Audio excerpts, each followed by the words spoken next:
Okay, TV 79, I'd like to call this meeting to order. This is September 11th. TV 79.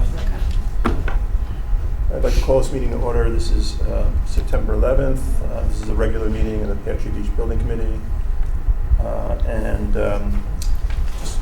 Looking at the agenda here, our first item is the approval of the minutes from the 28th. I'd like to invite a motion, just kind of being mindful and respectful of the time of our guests here, if we could move that to later in the evening under new business and just proceed with public comment. So can I ask for a motion? Do we have a second?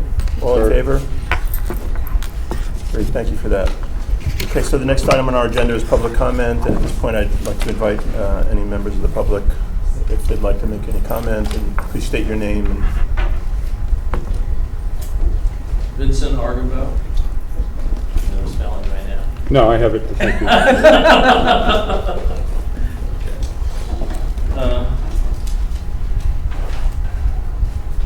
It's large print. I'm not going to take too long. Committee's been tasked by Parks and Rec to propose what best can be described as a municipal beach clubhouse for Pear Point Beach. It's a foregone conclusion you will opt for option C, the clean sheet proposal. It's a foregone conclusion you'll wrap your arms around a $3 million estimate. And it's a foregone conclusion that the project's final cost will be double that because of the costly demands of state and federal government for building in the riskiest of vulnerable, low-lying shorelines, one subject to flooding 4 times a year under normal tides. A municipal beach clubhouse on Pear Tree Point will be Darien's statement of denial that in 20 years the parking lot will not flood every day, rendering the building useless by its lack of access. I suggest the committee, on its own, study an expendable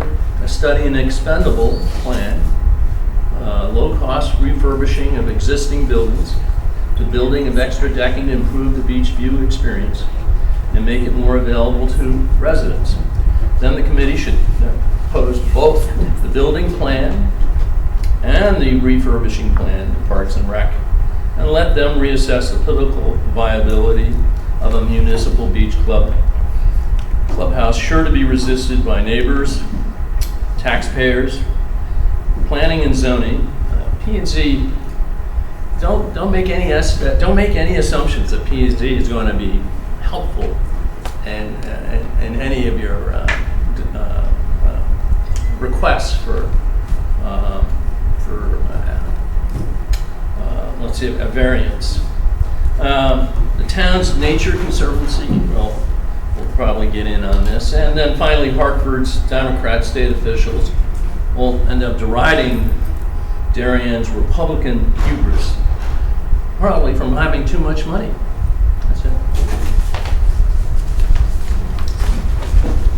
Thank you. Do we have any other members of the committee? Please, let's keep it down, please. Do we have any other members? Please. Thank you. State your name and address. Name is Tom Igo. I live in Darien, 157 Ridge Acres Road, which is quite a bit north of the beach. Excuse me. Could you spell your last name, please? I don't have it. I-G-O-E. I-G-O-E. Thank you. I appreciate the opportunity to chat with you all today. I have been following the process from time to time. I've spoken to this committee from time to time in the past. And I sort of followed along the process, reviewed the minutes of this committee and with the Park and Recs committee, talked to other folks, so I try to keep abreast of where we are with respect to this project. And I'm sensitive to the fact that you all have spent a lot of time on the project, and that's something that we are thankful for, to have people in the town who are willing to commit to do the work necessary to try to move things forward. So I'm appreciative of that. As I understand where we are today, having had the meeting with the Park and Recs Committee, the consensus is to move forward with a new elevated structure rather than renovate the existing structure, which some of us have expressed a desire to to do. As a result of that, we expect to have an upper level deck for viewing and dining, which we characterize as a flexible community space with ability to heat it all year round perhaps, and to accommodate year-round activities in that space. How big that above-ground facility is yet, I think, fully to be determined, although I understand the footprint is to be roughly the same as the size of the building, the existing building that lies underneath. So I have some observations about where we are, and forgive me if I'm not entirely accurate about the facts as they stand today, but that's my understanding of it. But I would hope that as the committee continues to navigate through the project, that a number of things become clear to us and clear to members of the Darien community. And that is, what do we expect the cost of this project ultimately to be? And how much of the cost of the project is reasonably allocable to that portion that is to be constructed above the existing structure? In other words, if you look at the overall project, which is the overall improvement of the Pear Tree Point site, how much of that is attributable to this new structure, which is somewhat controversial? I read the August 26th report of the architect. It's a good report about the new structure that's being considered. And the architect makes the comment that given the size and the location of the building, it's going to have to meet regulatory requirements, the FEMA requirements. And including that, as I understand the report, that the area underneath the new structure will have to be free of obstruction and allow for passage of water. So one of the things that I hope becomes clear to all of us as you continue to navigate this project is what are the implications for the existing structure, including the bathrooms, the bathhouse facilities, and the elevator that's contemplated here in order to be able to reach the upper deck. As I understand the architect's report, at least one of the designs, there may be several of them, will involve the need to obtain waivers. One has to do with a so-called 40-foot setback line. And as I understand the design of the project, at least in its current form, at least a significant portion of the building with the elevated structure will not meet the 40-foot setback requirement. I also understand that if we put a new structure on top of the existing structure, at least under certain designs, you're going to have a 5-foot separation between the existing structure and the new structure. And so, and if we don't do that, if we try not to have that 5-foot separation, that may entail the need to get another waiver. So my question is this: I've looked at the designs and I've read the report, and it seems to me that in the absence of a waiver or waivers, the overall design being considered right now, with the time and energy that's taking, is going to be required in order to fully develop the project, rests on the assumption that we are going to be able to obtain the waivers associated with the design today. And I hope that you all ultimately will review and make clear to the rest of us what is required in order to get those waivers. Is it hardship, or are there some other standards that apply here that you think will provide a readily available solution to a problem in terms of zoning requirements associated with where this project is located today?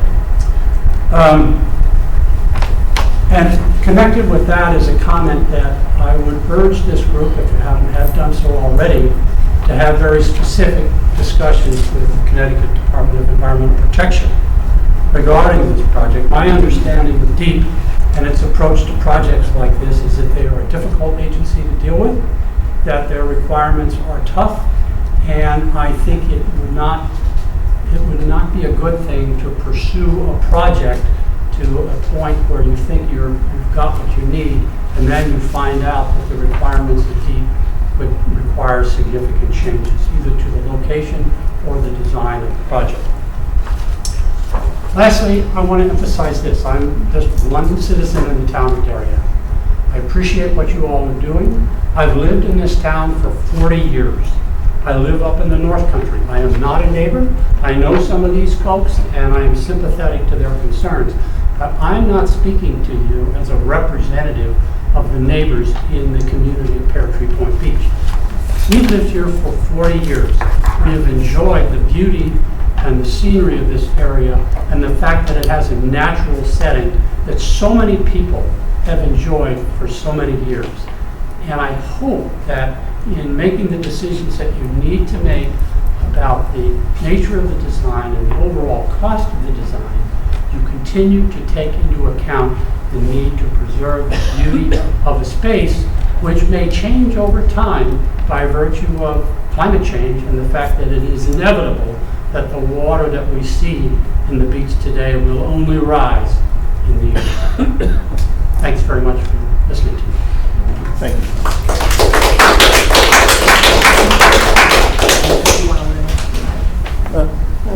And do we have any You let me others? know. Yeah, do we have any others? Yeah, okay, please. And if we can just be mindful, and once again, we have kind of a prerogative to set a time limit here. I'd rather not do that, but if you could just be mindful that we've got some business to conduct as well, so we appreciate that. I look forward to seeing the capital costs of the project. Can I have your name again, please? Jim Errington, Thank you. 116 Pear Tree Point Road, and I'm a 32-year resident of the town, including 27 years at Pear Tree Point. I look forward to hearing what the cost estimates of the construction will be tonight for the various functions. The one thing I'd also be curious to know is, does the committee intend to also present an estimate of the maintenance, running and security costs of this structure, whichever structure you choose, which are likely to be significant, and an estimate of the actual expected life expectancy of the building? Because it seems to me if we only get presented the construction costs, we're only going to see half of the real cost of the town. The town needs to have a full cost accounting. Thank you. Thank you.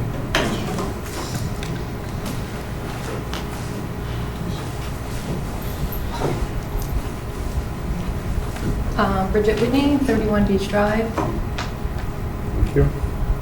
So, first of all, my apologies. I'm late to the show here, and so I'm trying to catch up on what exactly has transpired over the last year. I sat through the last meeting, and I'm really disappointed to see, all these people who are so passionate about the beach we all go to regularly get up here and give these beautiful reasons why they think it's a beautiful beach. We love it like it is. We all know it needs to be cleaned up a little bit, but why we are changing this? Nobody quite has an answer for us, and you seem to. My feeling when I left here was like, we're here saying we don't want this. Where are the people who are supporting this? And so after the meeting, I had an opportunity to speak briefly with Pam on the way out and Michael, and both of them assured me that the support for this project is in the survey and the results of the survey. And so I came down and I requested the questions to the survey, which I never received. And in fact, speaking with people on the beach the next day and through the Labor Day weekend, none of them have received it. So I dug a little deeper, and it turns out, and forgive me if I'm wrong, but what I understand is that 3,000 surveys were sent out in a town with 6,703 households. Of those 3,000 surveys, 1,003 were included in your invitation sample. People who actually went online and filled this out, or actually came down and got a survey because they didn't receive one, even though some of their numbers are included on the website, and I find that website very hard to follow. I'm not sure how your statistician worked that whole thing, but that their votes weren't counted either. So we're basically going forward with this project, which incidentally, there's not one question in here that talks about a second-story structure with an event space at Pear Tree Point Beach. Not one question. The closest I could come up with were importance versus needs met, and importance of town facilities and services. And again, this business of rental event facilities and event spaces were not priorities. Did the survey ask about the tax increases paid for? They did not. You're welcome to look at the survey. I assume you didn't get one either. No, I got it. Oh, you did? Hey, Yep. hey guys, it's public So, comment. but If just you wanna have a the conversation- basis of Oh, why excuse we're me, going one forward with moment. this. Sorry. If you want to hold a conversation, hold it outside, but we've got Okay. business to conduct here, so please proceed. Just fundamentally, I spent, and Mike, you saw me, I'm on that beach all the time. I spent the whole weekend speaking with people on the beach. And people were getting up from their seats next to me saying, I couldn't help it over here, and they put their input in. And by and large, really across the board, people's response was, wait, what, why? Why would they do that? We love our beach just the way it is. And then I bring up the survey, and they're like, I never saw a survey. What survey? These are families with children. They're people we see at that beach all the time. I'm wondering how many of you know what that beach really needs. What that beach really needs is new sand. And it also, I'm surprised somebody hasn't broken their neck trying to get across the rocks into the water. I've had an elderly gentleman coming out of the water. I extended my hand. He practically broke my hand trying to get out across the rocks from the beach to the water. These are the things that beach needs. Bridget, We don't need a second-story We facility. need to move along, so respectfully. So I'm just making my point. Thank you.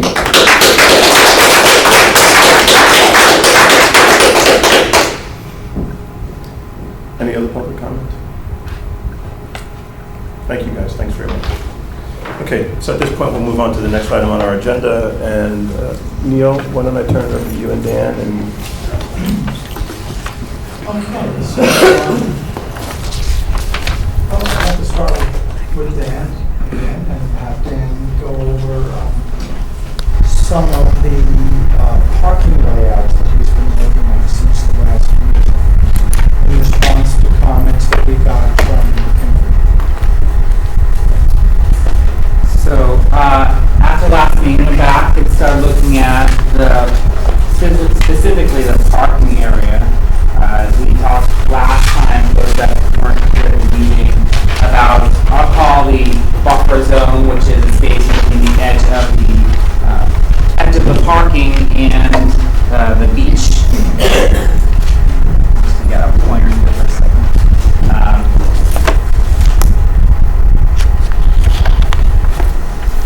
Specifically in this area right here, we talked last time, we talked in depth about positive dunes and along here as well as in this area here.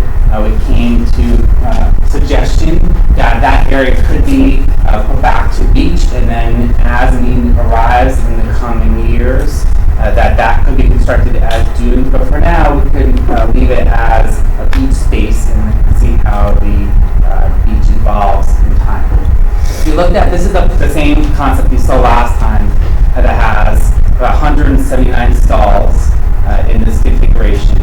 And we went back and really said, how would this work if we were to now take this stall count with basically just adjusting and using what is the current stall configuration. So remember a couple meetings ago we talked about the size of the stalls currently in the town is different than what is currently on this beach. So the current stall dimensions is 9 by 18. Let me just go back. You can see it just changes a hair by the size, but if you add that up over a number of stalls, you eventually lose the stall. So we went back and said, what would be if we just kept the current configuration, that we have to go to plain zoning for that as a variance, as a grandfather dimension, if they would accept that. So we basically went back and said, okay, if we were to go to what the current configuration is for stall count, we're at 190 stalls. So looking at that, we then said, what if we were to take this layout and talking through with members of the committee and team, if we were to provide the parking that is along the beach edge. So there was a little concern last meeting about how, if you look at the last concept, that there's no parking nose in along the beach. This is on the western beach.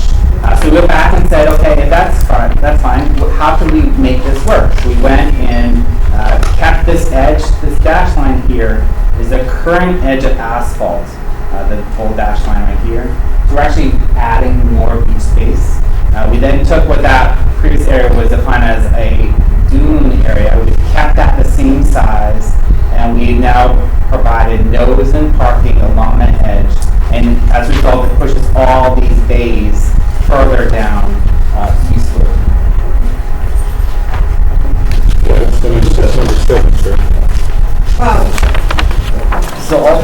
this concept provides about 194 stalls.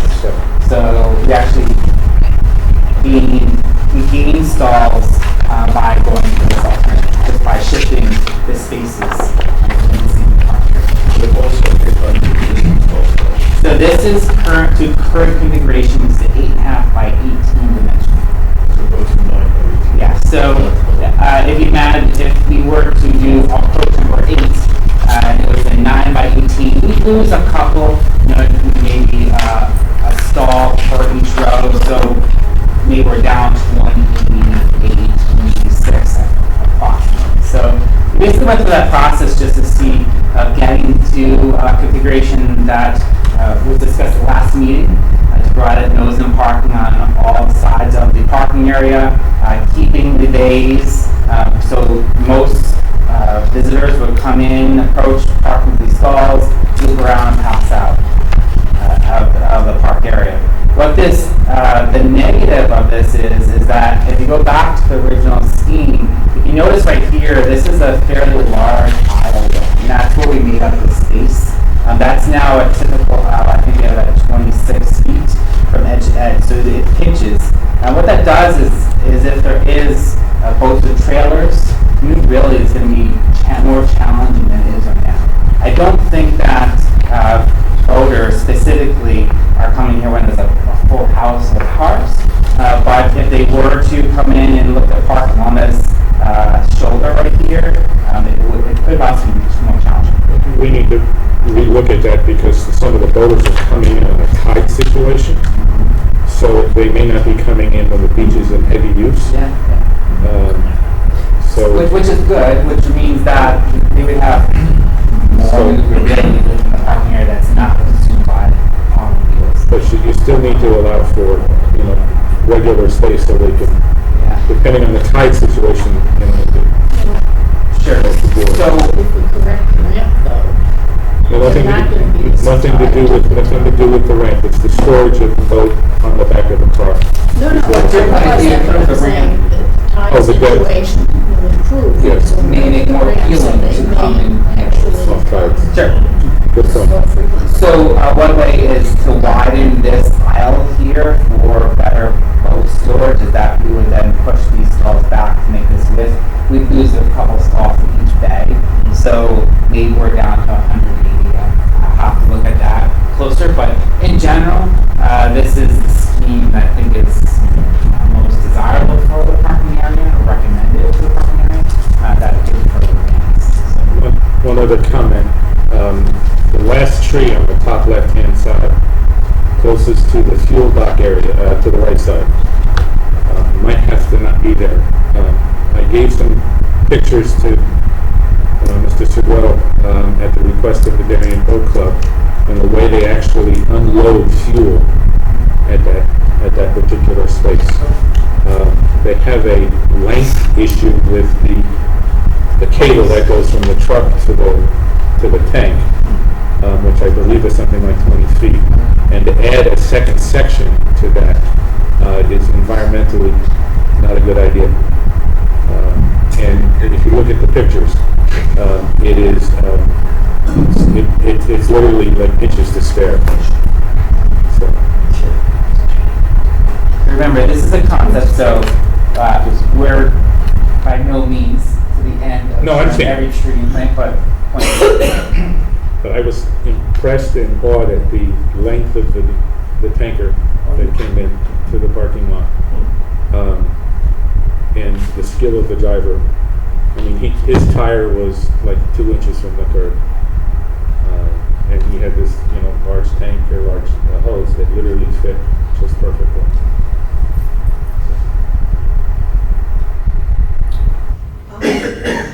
So, I just want to make sure I understand this. The dotted line on the west beach in front of the trees towards the water is the existing, and then you've moved out the sand towards the parking lot. How many feet? that is one stall length, so 18 feet. You've moved that out 18 feet, so we have 18 feet more of beach. Yes. Okay. But then here, you also have these 20 and 25 5-foot spaces to allow for beach access. I thought last week, or the last meeting, we eliminated the berms. We did, yes. Okay, so then those openings don't exist. Well, we just also discussed that we could have plantings in there. Low plantings. Correct. Okay, so then you're still gonna have Yes. the low plantings and a As we space. further that design and show you what that would look like from a height standpoint, we will obviously work through what are those spaces at the back side of those parking stalls. Well, I have a concern here, and we had talked about a sidewalk at some different intervals of this. And I'm just wondering if 18 feet of beach, which is great, don't get me wrong, but could we put in, within that 18 feet, a sidewalk going down? And having a sidewalk run from the boat club, I don't know how close that tank is. It can't run A from the sidewalk? boat club. It has to be well clear of the landing pad for the fuel. Okay, so maybe start below that. All the way down the west beach and connect it to the south beach, all the way over to the picnic area. Because when I was talking with people on the beach over the holiday, well, summer, the front, the south beach, really doesn't need to be expanded, and I see here we had talked about 5 feet. So instead of expanding the beach 5 feet, I was thinking of putting a 5-foot walkway there. And because then that will give you space between the cars coming right up to the beach, and having a walkway go all the way around the whole beach. Just a I can be confident, yes. We did show a concept, maybe approach number 2 or 3 in our schemes of a sidewalk connection. I think at that time, we did hear that there was less a concern of the safety concern of people walking in the parking lot. Right. So we then removed it, but we did suggest having a sidewalk through there. If we Yes. did, it'd be 5-foot sidewalk likely, which means you had 13 more feet of either planting with beach or some combination depending on if you're in the pinch area here or if you have more zone or that. So, but that can easily be accommodated to this layout. Dan, just to be clear, despite the shadow lines on here, we basically eliminated the idea of the berms, and we're kicking that down the road a number of years if it becomes an issue. Was that It has to be actually, revisited. I'm sorry, Randy. No, go ahead. Okay. Was that actually voted on? When I watched back the meeting, I heard that discussed as an option, but I didn't quite take it that that had been absolutely decided. I don't think we voted on it, but I think there was general agreement that that's the way we think we should go. And the other question I have is we moved the beach back, and there were some pictures floating around this week of just how little beach there is at high tide. Your chair straddles the parking lot, and what little bit of sand is there? Do we regrade the existing beach so that if the new space is the same grade as the existing space, we're still going to only have 2 feet of beach? It's going to have to be a little higher than the current.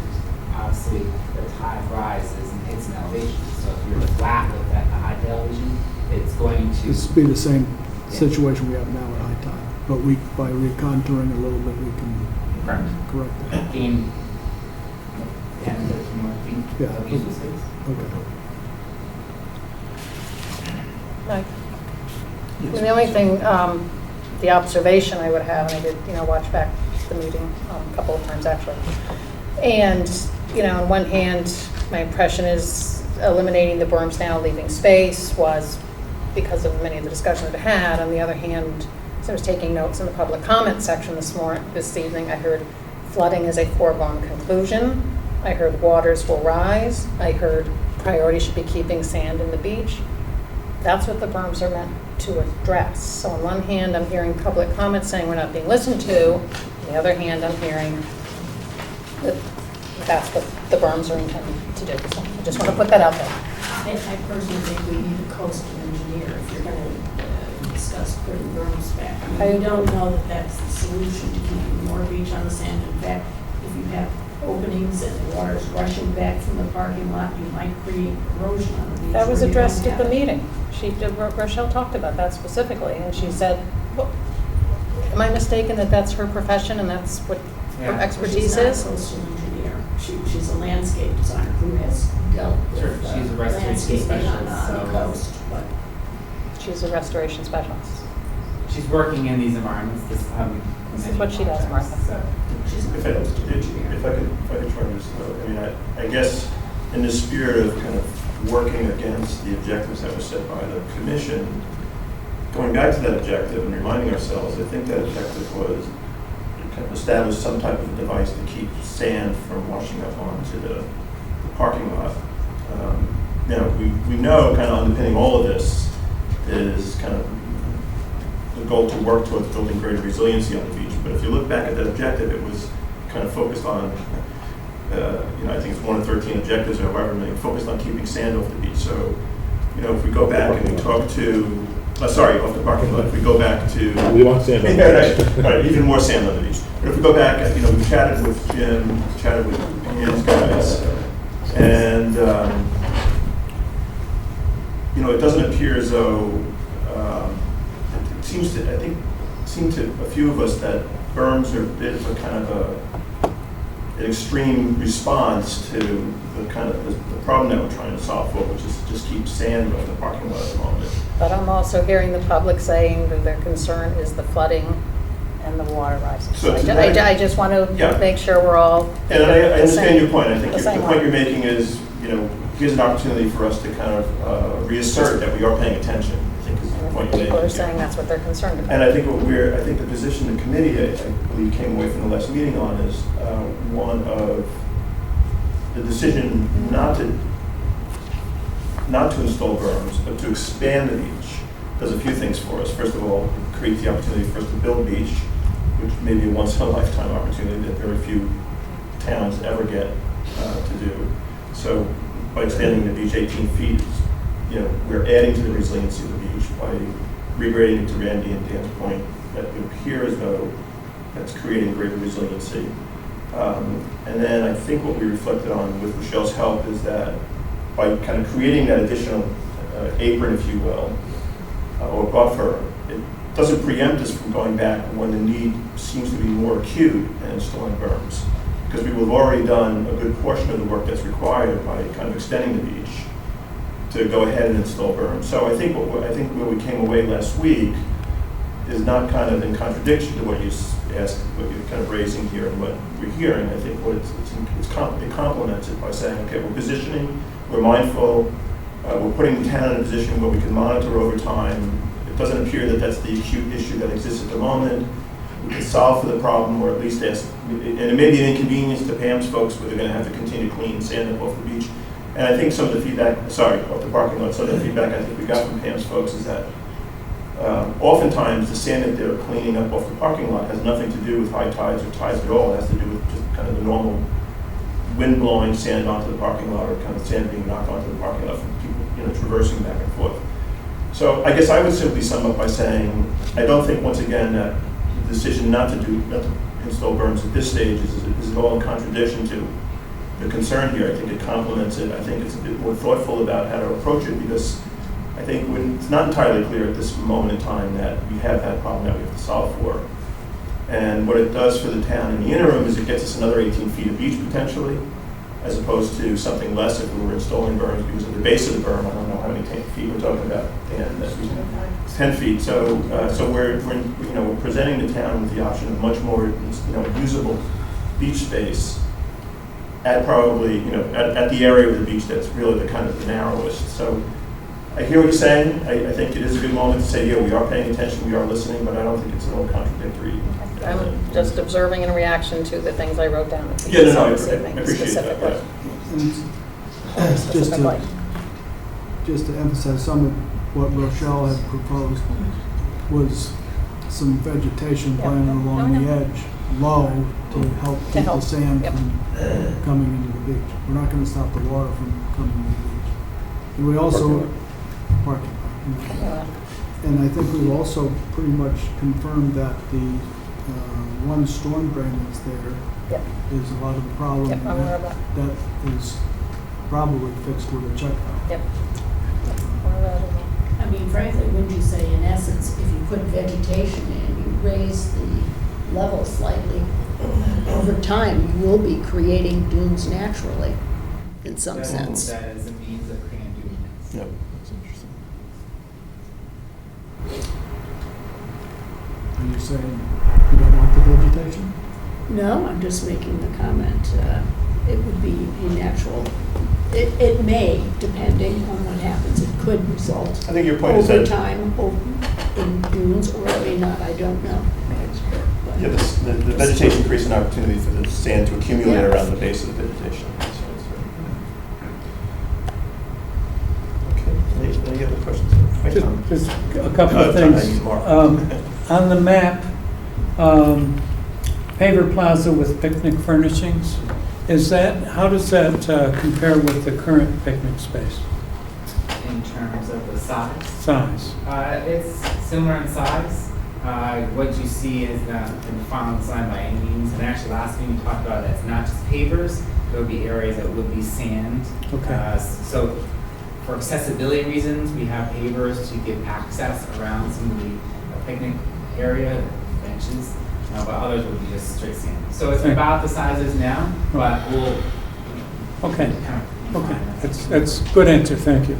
One other thing, I know this is kind of coming a little late, but we currently have an indication on your map, remove the second driveway apron and install a new parking bay. Yeah, at the Why, bottom. there's a considerably wide gate there. Sure. Why was that ever done? Yeah, so likely when we go through the site planning process, we run auto turn, which is basically we run cars through this configuration is to validate its layout. And in that process, as we go through talking plan zoning, we'll probably have to have that back. It's likely for fire access. That's what I suspected. Yes, because what happens is if a fire vehicle comes in, they can get into the concession building, and then they can make this movement here. If you look at the screen, they can make this movement here, Okay. turn. Then they can make that, but they can't make that Yes. because of the location of the gatehouse. So likely that these two or three stalls would have to be removed and put back. Okay, as long as we understand that, that's all. Yeah, yeah. Fine, as long as it's in the works. Yes. Yeah, thank you. So you're saying you want the gate back in there? It will likely have to be back in there. If we need it, yes, if we don't. You'd have trees on either side of the guardhouse and the narrow entry, I think. It would be difficult, I think, I for, don't even, we ran a couple times scenarios even with it running over the curb. yeah, it'd No. be difficult to fit, I yeah. don't think so. Yeah, I agree. Again, I just didn't understand one thing you said, though. Why would those bays have to be removed? I mean, in the event of an emergency, These here, yeah, in the event of an emergency, why not just ask somebody to move their car? you won't get through. You won't find the person whose car it Yeah, is. that would be At the acceptable. beach. You would have to have as a dedicated fire lane, I see. now have to be proper egress. Got In it. the event that there was an emergency here and the fire has to leave to go to another event, they're not gonna try and find whose super that is out there. So, yeah, so that will likely, we'll work that out. Well, I'm a little disappointed. I understand why it has to be there, because the fire trucks have to circle around and get back out. But that is the problematic area for dogs entering the beach. When people walk the loop, then they come back, and there's a trash can there, and they put their stuff in, and then they let the dogs run loose. So that's where they're coming in. That's where I thought that we could end up, because I have advocated for this fence for years. So if you had the fence there, then they have to come down to the main entranceway where the gate guard is. And they can't come in. But I understand the situation, so For it 5 is months what of it the is. 5 months of the year, the rest of the time they can come in. As a matter of fact, the gate, No, they can't come in all year. Dogs are not allowed at the beach all year. there's no guard on the beach after. I know, but the rules of the park I and rec. understand. I'm just talking reality versus, I know, but it's a problem, No, I understand. it's a huge problem. Okay. Can I ask a question? Can we talk about the South Beach for a minute? I'm sorry, Sharon, just apologize. I just want to ask a question. If we did put the sidewalks back in, is that going to cut into the, what would be the berm area? In other words, would you still be able to put berms in without taking away from the beach? Or do you need that space for the possible berm of the future? So when the berms come back, that there is a chance that the sidewalk may need to move, or those stalls are noticing may move to give proper space for the, Or the beach will get small. or the beach will get smaller.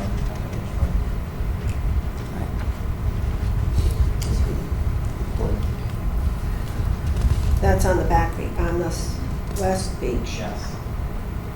Right. Okay, so can we talk about the South Beach? The dotted line is what's there now, and you have 6-foot wide vegetation buffers to go in between the trees. You only have one sycamore tree remaining. There's 2 trees there. Is the other tree going to be remaining? As many as we can, yes. Okay. And so, how wide have you extended that beach? It's currently shown as 5 feet from the dash line to the edge of the asphalt right here. Okay. Would it be possible, 5 feet, to take that 5 feet, because that's a 70-foot beach from the curb to the high water mark. Would it be possible to put a sidewalk in there instead of increasing the beach? Because then that would give you the buffer between the car and someone sitting on the sand. I would really like to have that little buffer in there, because this is it's very close, as we all know. As you sit there, you're sitting right next to a fender. So I like the fact that the cars are on the back of West Beach heading in. I think everyone I talk to likes that idea. I think that's a great idea and it needs to stay. But I think the front beach really doesn't need to be expanded another 5 feet. I think putting a 5-foot sidewalk in there gives you more area also, but I don't think it needs to be expanded. But I'm there every day, so I see what goes on. But if people currently pull right up to the edge of the beach, so the snout of their car sits over the beach, why don't we enforce some kind of parking discipline so you can only, the front of your car can only be at the edge of the beach? And that could be putting, concrete Put a curb in. curbs. Or curb We is have part a of the curb now, sidewalk. but it's even with the sand. Well, On come back a the little west bit. beach, is there a curb? And come back a little bit or something so the snout of your car can only go to the edge of the beach. Put those little cement blocks. Wheel stops. What are they called? Wheel stop. Wheel stop? Sure, I'm not sure that, so the objective, Well, the I'm thing you're just trying to looking solve for for is, some, I'm just looking for some space between the sand and the front of a car. got it. Sand in the bumper. So But that, maybe- but the vegetation would be that. But we're gonna put some vegetation there. Well, then you'll take part more of the beach. Well, it's behind the tree. It's going to be Yeah. lined with the tree. Well, there is space behind the tree that are there now. So if you put the vegetation along that area. Well, if you expand the beach 2 or 3 feet and then put a sidewalk in, I'm just looking for some space between Yeah. sitting on the sand. If we're gonna do this, I think we should do it for safety issues and concerns. Okay, so noted, and I think if the problem you're trying to solve for is space, maybe we can just ask these guys to kind of come back to us with some other options to create a bit of space, if it's wheel stops or something like that. Because once again, I think the trade-off here seems to be so profound. I mean, if there's an opportunity to increase the size of the beach, I think we should be really thoughtful about doing anything that limits our ability to increase the size of the beach. You know, it just seems to me sand is the thing. Would moving the trees forward a little bit give you the same? Because really, you're sitting under the trees, right? Is that what you're thinking? You can't move the trees. Well, you can't plant some other tree. I mean, Where we you're haven't gotten to a gonna planting You're plan. gonna plant the trees. so We haven't gotten to a by planting But plan. there's two big trees there now that provide a horrendous amount of shade, and people do sit around them. You have, sometimes you can have 4 or 5 different families sitting in there. So yes, they are, I'm hoping that they are going to stay. Because if you start planting new trees, it's going to take 100 years I for think them what to would get be that useful size. is if the committee would go on a concept, a general concept of approval Mhm. with some of the comments of can a sidewalk be provided or vegetation be provided along these buffer areas. In concept of that is approved, then that's what we move forward. Mhm. And we'll show where the actual trees can go, where the actual vegetation area is, or what the sidewalk is, how to prevent cars from driving up into having nose in the sand, and adjust it accordingly. So that would be useful for us, Right. Versus providing concept 8. So if we were to make, let's talk, I should ask the chairman. If- Sidewalk or no sidewalk? Right, if we talk about the whole landscaping design, we still have to talk about the boat ramp, we haven't talked about that Yeah, yet. we're not there to yet. all of this, then tonight maybe we can make a decision on the landscaping design. Well, I think what these guys are asking is, because it's my sense that there's still a number of iterations to go through around kind of landscaping that these guys are going to need to come back to us with. I mean, Mark raised the point about the picnic area. I mean, I'd certainly like to see a bit more of a kind of an understanding of what you're envisioning there.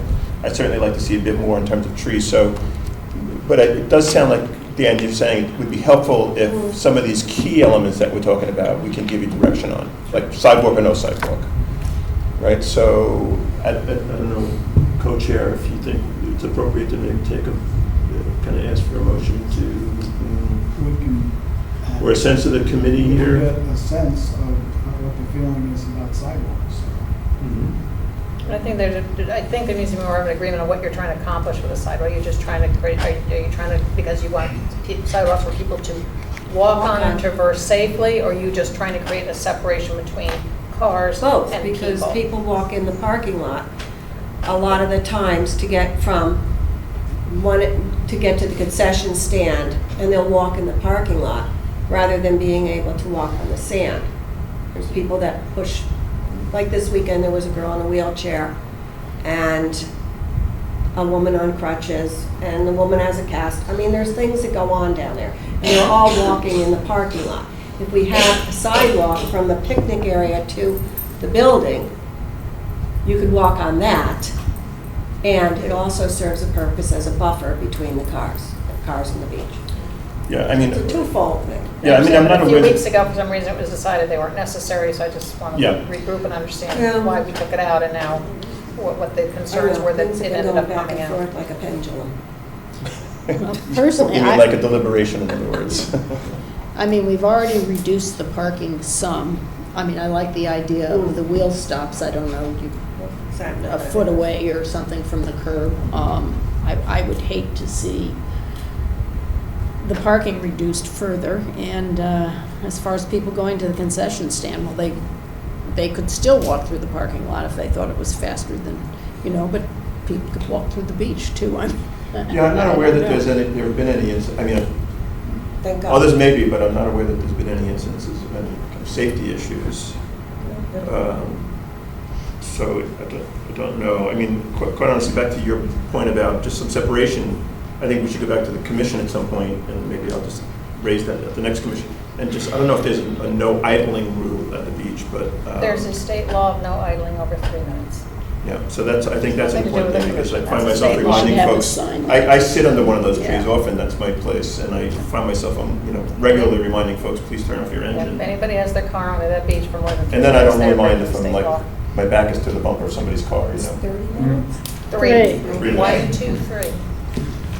So how about if, you tell us if you're comfortable with this, maybe we'll do a pass here and then see where we are. If you feel there's a need to take a vote, we can do that, but Martha, I think you're kind of weighing in and saying, what? I probably don't think sidewalks are imperative. Yeah, I feel the same way. I mean, Expensive parking. and I'm just kind of biased towards, like being very careful about doing anything that limits the amount of sand that's there, if we can add sand in, so. I would be opposed to sidewalks too. Great. Same. So there's your sense. Mark, I personally think they're good from a safety standpoint and accessibility, but that's simply my personal view, having dealt with both elderly parents and grandchildren. That's my view. I find the trade-off between sidewalk space and sand very, very difficult. I do kind of like the idea of a sidewalk or even a space on the parking pavement. Dan mentioned wheel stops. You know, I mean, you can do a space where people come through. But again, you're invading either the very scarce parking space or the beach. So I don't want to make that decision. I do think it's the committee's responsibility though to come to a conclusion. Yeah, I think we just took a sense of the Make that a recommendation committee. part of the plan. It's not something I that appreciate should the be guidance. I think we just came to a sense of the committee that we kind of prefer not to see sidewalks at this stage.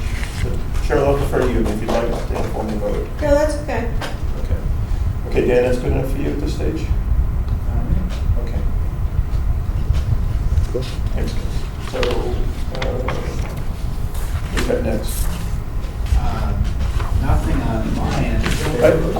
And I feel like this is progressing here, and like I said, it's my sense that you're not done here, right? We're gonna see So general more and direction is more. that we're gonna further progress the design of this, which is all the components that we've identified so far. So Yeah, we'll move further. I do want to just come back to one point, Cheryl, and, you know, like, once again, attempting to reach a consensus here, and, you know, Cheryl and I did have a conversation just briefly offline as we were standing at the beach about kind of the nose in parking, and I think this approach 7 is in fact in response to, and it's a change from the prior approach that you had left us with that had basically no nose in parking here at the west beach, right? So, I mean, we're kind of, it may be a pendulum to some people. I think it's a deliberation from my perspective, and I think the deliberation is leading to perhaps the best solution that we can kind of reach.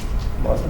I have a question. You know, Sycamores on the South Beach, which rarely floods, are sycamores okay with fairly frequent, incursion of salt water? Yeah, we're looking to retain them on the South Beach. Yeah, no, what I'm saying on the West Beach is. We have designed those plans, Okay. those trees, so. Okay, so, right. One other thing, Dan, just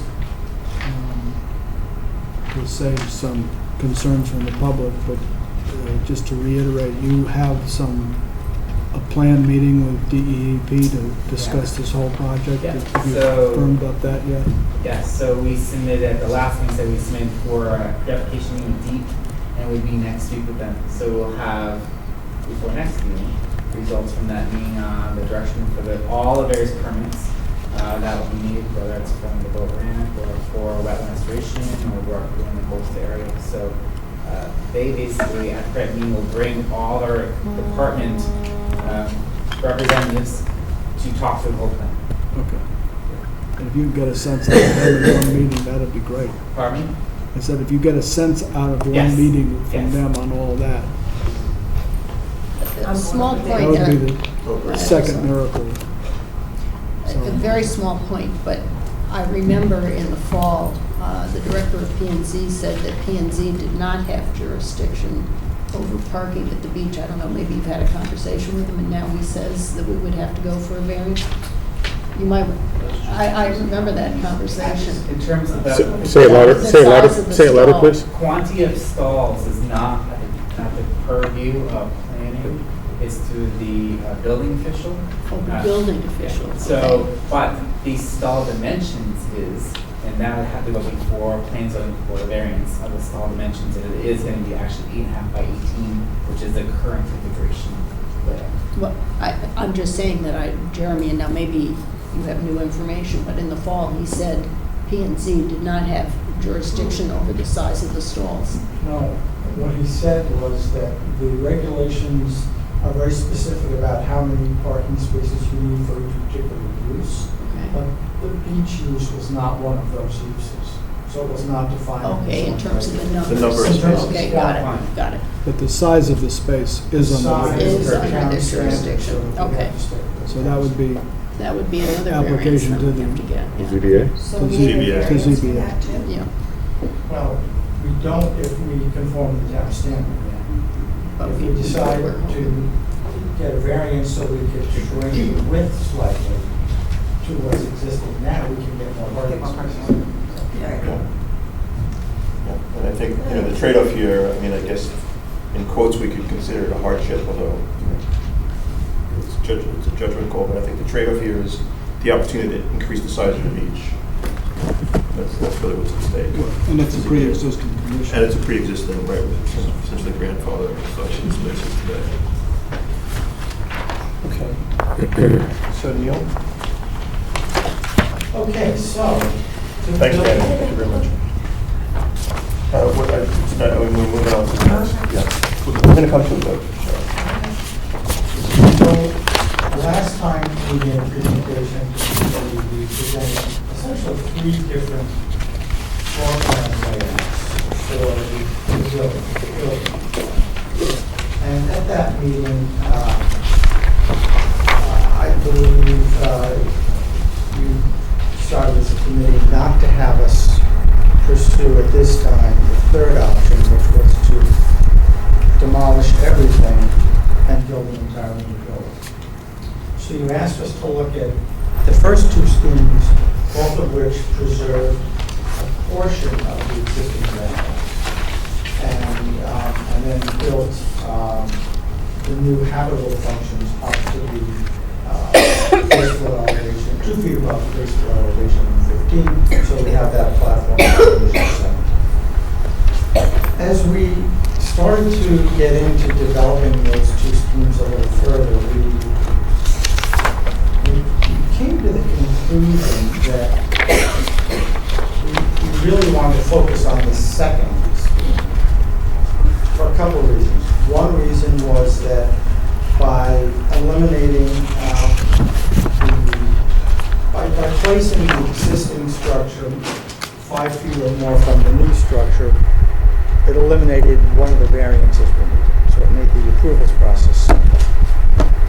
The second reason was that by doing that, the bathroom structure then is not underneath the new structure at all. So we think that that FEMA will not consider it an impediment to the flow of floodwaters. The third reason was that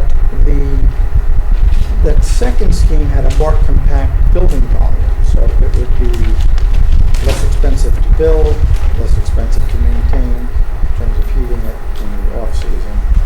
And we just, as we started to look at it more and more, we realized it was a very efficient plan layout. So that is the one that we are concentrated on for the presentation this evening. And this was really a version of the second scheme that we presented last time. So with this scheme, this area here is the existing, it's a portion of the existing bathroom area. As we know, as we learned recently, the assessor is going to consider the entire existing pavilion as one structure.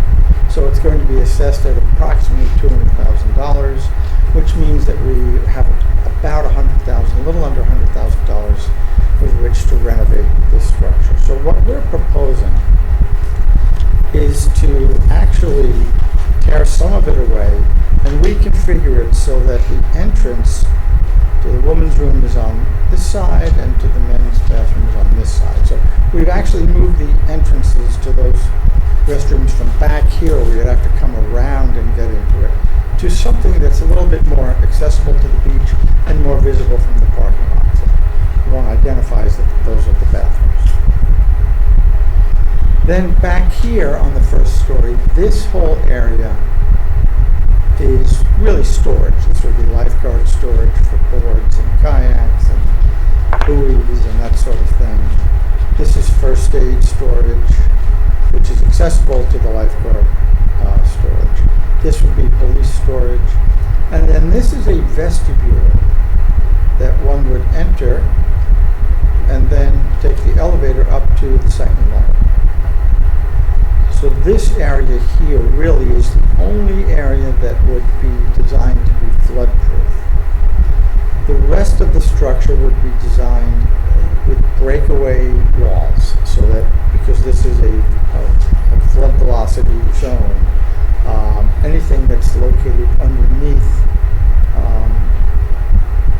the upper story would have to be designed so that it would not impede the flow of floodwaters. And there are very detailed and defined FEMA regs that describe just how those breakaway partitions would be constructed. So that would be the lower level. And then back behind that, we thought that might be a great area for some kayak storage. Right now, as you know, it's up near the boathouse. This would bring it down to a point where it's really a little bit more central to both the West Beach and the South Beach, as well as that area between the two jetties. And then again, this is one stair. The stair is, obviously the parking lot is here. That stair is very visible from the parking lot. It's really the primary stair up. And this stair then connects back to the South Beach. And also back up to the ramp that goes up to the other elevated gathering viewing decks. Then as one goes up from the parking lot, you come up here to a deck that actually wraps all four sides of the structure. So this, as you can see, the structure itself is it's compact. It's a much more compact volume. This would be the entry vestibule as one comes in. It's visible from the parking lot. One understands that as one's coming up the stair from the parking lot, that's how you get in the building. This is a vestibule. On one side is the accessible bathroom, and on the other side is the elevator that comes up from down below. This then is the concession stand, where the window would be here. So people would come up, you place your order there, you get your order, and then you can take it back and either sit at a table along that western portion, or go back down to grade and back to the beach. This is the flexible community space. It's a little under 700 square feet. So it's not a very large space, but it's nicely proportioned so that it can be used for many different types of functions. There's also a door that communicates to the kitchen, so that in a situation where the concession isn't open, but you're having an event that might need to be, to have use of the kitchen, you can easily get in and out from there. These three elements are large, sort of like garage door type elements. They're folding doors that fold up, similar to something like this. So on a day when you've got really nice weather, all three of those doors can be raised, and the flexible community space really opens up out to the deck, and all of this is really usable space. So it adds to the flexibility of that space in the warmer weather. And the other thing I want to point out here is that we thought we might introduce a green roof, flat roof over the bathroom component of the project. And one reason to do that is we'd like to take the pitched roof off to lower that element so that it's in the foreground and it's a very low scale element that one sees as one approaches from the parking lot. And then we thought maybe with grasses on top it would sort of soften that and provide an interesting rooftop. So if we go to the next. Could I ask a question? Yes. And, now we have roughly 100,000 to quote renovate. If you tear down half of, the complex the way you're proposing, plus you reconfigure walls on the existing, bathroom. Are you really gonna be able to do all that for $100,000? Well, we think the demolition is not going to cost very much. Like, Maybe $10,000. and clearing away the debris and everything? Yeah. There's not a lot of building there, and they'll just come in, literally, if you've ever seen them demolish a house. Okay. They come in and grab the thing, knock it down, and put it in a dumpster and drive it away. So I don't think that's going to be super expensive. Doing the demo on this element is going to add to that a bit, but I think with redoing the plumbing and doing what we're proposing to do on that, I think we can do it for under $100,000. If we tried to renovate the entire structure in place, there's no way we would be able to do it. And now I notice you've gone, right now, I think the women's room has 2 stalls. The men's has a urinal and 1 stall. You're increasing the numbers. My observation is there's never been, usually in a ladies' room I have to wait. I've never had to wait at this beach. Do we need the addition of, another bathroom there? Stall. Yeah. Yeah, that's what I was thinking. We Right. wanted one to be wheelchair accessible, so. Right. Right, that's for sure. And then, so sure, we could gain even more space there. And my other question is, are we, I know we have to have breakaway walls if you build a new structure. Correct. The building that's there has stood since 1974 and endured all kinds of storms and still seems pretty sound. Aren't we sort of inviting trouble? I mean, there's going to be a storm and it's going to break away, and are we going to actually, I don't know what the regulations are. Are you talking about this? Yes, the portion? storage area. Yeah, well, unfortunately, those. I know those are the rules. I'm just kind of pointing that out. Yeah. And in this particular zone, you don't have the option to design it to be floodproof. Right, I know that, yeah. With Reed Beach, we were able to get approval to design it to be floodproof because it wasn't in the velocity zone. Right. This is a different animal. Actually, while we're on this side too, Jim Coglin just had some suggestions of layout when we talked about, a perfect world for the lifeguards to have a view of both sides of the beaches, and it doesn't add anything, just kind of moves things around. Well, that's another question I have. In the other drawings, you called it, lifeguard room, first aid room, and now you're calling it storage. Yeah, he changes it here. Are lifeguards going to be able to sit? As I understand it, new buildings really are not supposed to be inhabited. Right. So the way we look at it is the lifeguard storage is really, we made it long with an opening on both sides so that you can get access both from the west beach and from the south beach. And long so that it would be able to easily just bring in boards and kayaks and that sort of thing. The police storage is, again, literally storage. I don't believe anybody actually occupies that. Have we determined that they even need that space or need? Why aren't we making a? I'm sorry. We've been talking about this each meeting, and somehow we've not made a decision that the police are out or the police are definitely in.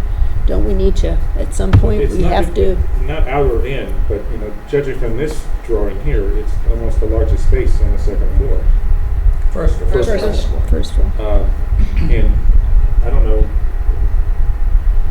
Parks and Rec chair or Pam is somebody. We definitely need storage, too. So really, in reality, on the upper, when you get to the upper level, there's not a lot of storage there. No. And I think we're going to need storage, for sure. What I'd like to have somebody do is to take the task, that has the authority to take the task, and talk to the police department and figure out why they need, such large space. As a complete aside, I was at the beach last week, and they fill their fuel from a truck that they own because it makes financial sense. Kids and giggles didn't know this, that the police departments don't pay any tax, so they're paying like $1.50 a gallon, and it pays for them to have a Ford Explorer hatchback truck with a fuel tank on it. When the police boat needs to be refueled, they bring the truck in, they back up the ramp, to the ramp and fill it up. So, I don't know, I have not been in the rooms, I don't know why they just need a lot of space, and it's just, I'm for giving them space, but not, the largest room on the second floor. I communicated with Pam last week and specifically requested that we establish a meeting with the police department and find out what they really need, because I didn't go on the tour, Mike, I think you were there, but I saw the pictures, and it did not look like any emergency or necessary. It looked like stuff that could probably be at what we've now much more expanded police headquarters, or possibly at the public works garage. So I think we need to push back on that. At some of their space at the Darien Boco. So Pam, if you're can looking you- for a board, So Pam, we committee need member, to move Pam, you'll forward take on that? Yes. Okay. if you're looking for a committee member, I'll be happy to sit in on it. Okay. Yeah, that'd Thank be you. great. Yeah, Thank you. I think we need to This button that area down. here, that perimeter could change. I mean, it could get smaller if we didn't need it, this much space. Or if you need more space for storage for Parks and Rec stuff, maybe Right. this gets smaller. Right. So Right, that configuration is subject to change. right, and that's why I'm certain that. Yeah. I think all of them are subject to change. Right? Yeah, it's just the next step. All we care about is the four walls and what we put in between them. That's my sense at this stage. Well, there was also I never- discussion at the last meeting about changing rooms separate from the bathrooms. That there was some desire for those. Kayak storage, it doesn't really make sense there because you can't launch at either beach. You can only launch near the boat We were club. going to ask about that. Can you launch though between the jetties? No, and you'd have to go over rock and everything. It just doesn't make sense at that location. Do lifeguards have kayaks or do they have paddleboards? But they So could certainly launch from a seasonally, beach if they they can need have to, presumably for a Seasonally, they can put So- them under there. To be clear, Martha, what you're saying is you can't launch in the swimming area. Right, and Okay. there's really no I room. understand that. Okay, Yeah. I did not. Yeah, you cannot, they will not let you. No, that's, I think it's still convenient to the user who doesn't want to take it, put it on their car and drive it down. Well, you have storage over to the right But now. it's full. I know, but maybe you've got to find a location, maybe at Weed. It makes no, you'd have to drag it such a distance, it's incredibly inconvenient. Right. I'm just saying that I think it might still be convenient to the user who wants to store it there. Okay, maybe, but I mean, they have to it's, get it on their car. they're gonna have and to drive dri- it down. or they're gonna have to You're saying drag it drive through the up. beach area where people are sitting, they're not which gonna do it. doesn't They're make gonna sense. Put it in the water as closest to the water they can find. My other question is, the current bathrooms have outdoor showers on either side, which I think are very nice, and in fact, I'd like to see not only the tall shower that it has now, but also a spigot for rinsing your feet off and a sidewalk. Now, here's where you should have a sidewalk, at those showers that leads into the parking lot, because once you've cleaned your feet off, you need a sidewalk so that you don't re-sand them. Yeah. So if one looks right here, this was sort of our idea for what would happen in front of the bathroom element. So we put a bench there so people could wait Oh, I see, you got them there. to be picked up. And then, not in the middle, but an outdoor shower on each side. So it's right next to the entrance to each bathroom. Rinse off, sit on the bench, wait for the... And you'll just to be clear, these are concepts you're showing us right This is now. just what we call You a haven't built this in precedent. some warehouse and isn't that real pictures of what you're gonna, right? This is just an idea. Right. And lastly, I don't know if these bathrooms are going to be heated or not, but if they're not heated, can you build some sort of a shielding structure for the porta-john that's there in the non-beach season? Sure. Well, there will be a heated bathroom upstairs. Yeah, upstairs. Right, that's right. So I know that. That's going to be heated, yeah. You've got one up here. Yeah. Okay. And according to Jim Quinno, he really like to request to have heated windows because it's easier to maintain and to seasonal. The downstairs bathrooms? No. Heated? It's easier to maintain the lines. Well, has Has he had a lot of pipes break over the years? I mean, you know, how often does that happen? We're getting into the minutia here. We Yeah, figured that's true. keep it up at a higher level so we can Yeah. figure out what we're going to go Okay. build, not how we're going to go build it. But anyway, you do have showers, which is good. Cheryl? Okay. Last meeting, we all got these nice big size things that we could see the size of the buildings on. I really appreciate this. When we were leaving, and at our last meeting, we talked about the flexible space community second story area being around 500 square feet. So in this drawing, you have one, the first drawing, for 577 square feet. And you have two areas of storage in this, and the concession stand is not attached to the flexible space room.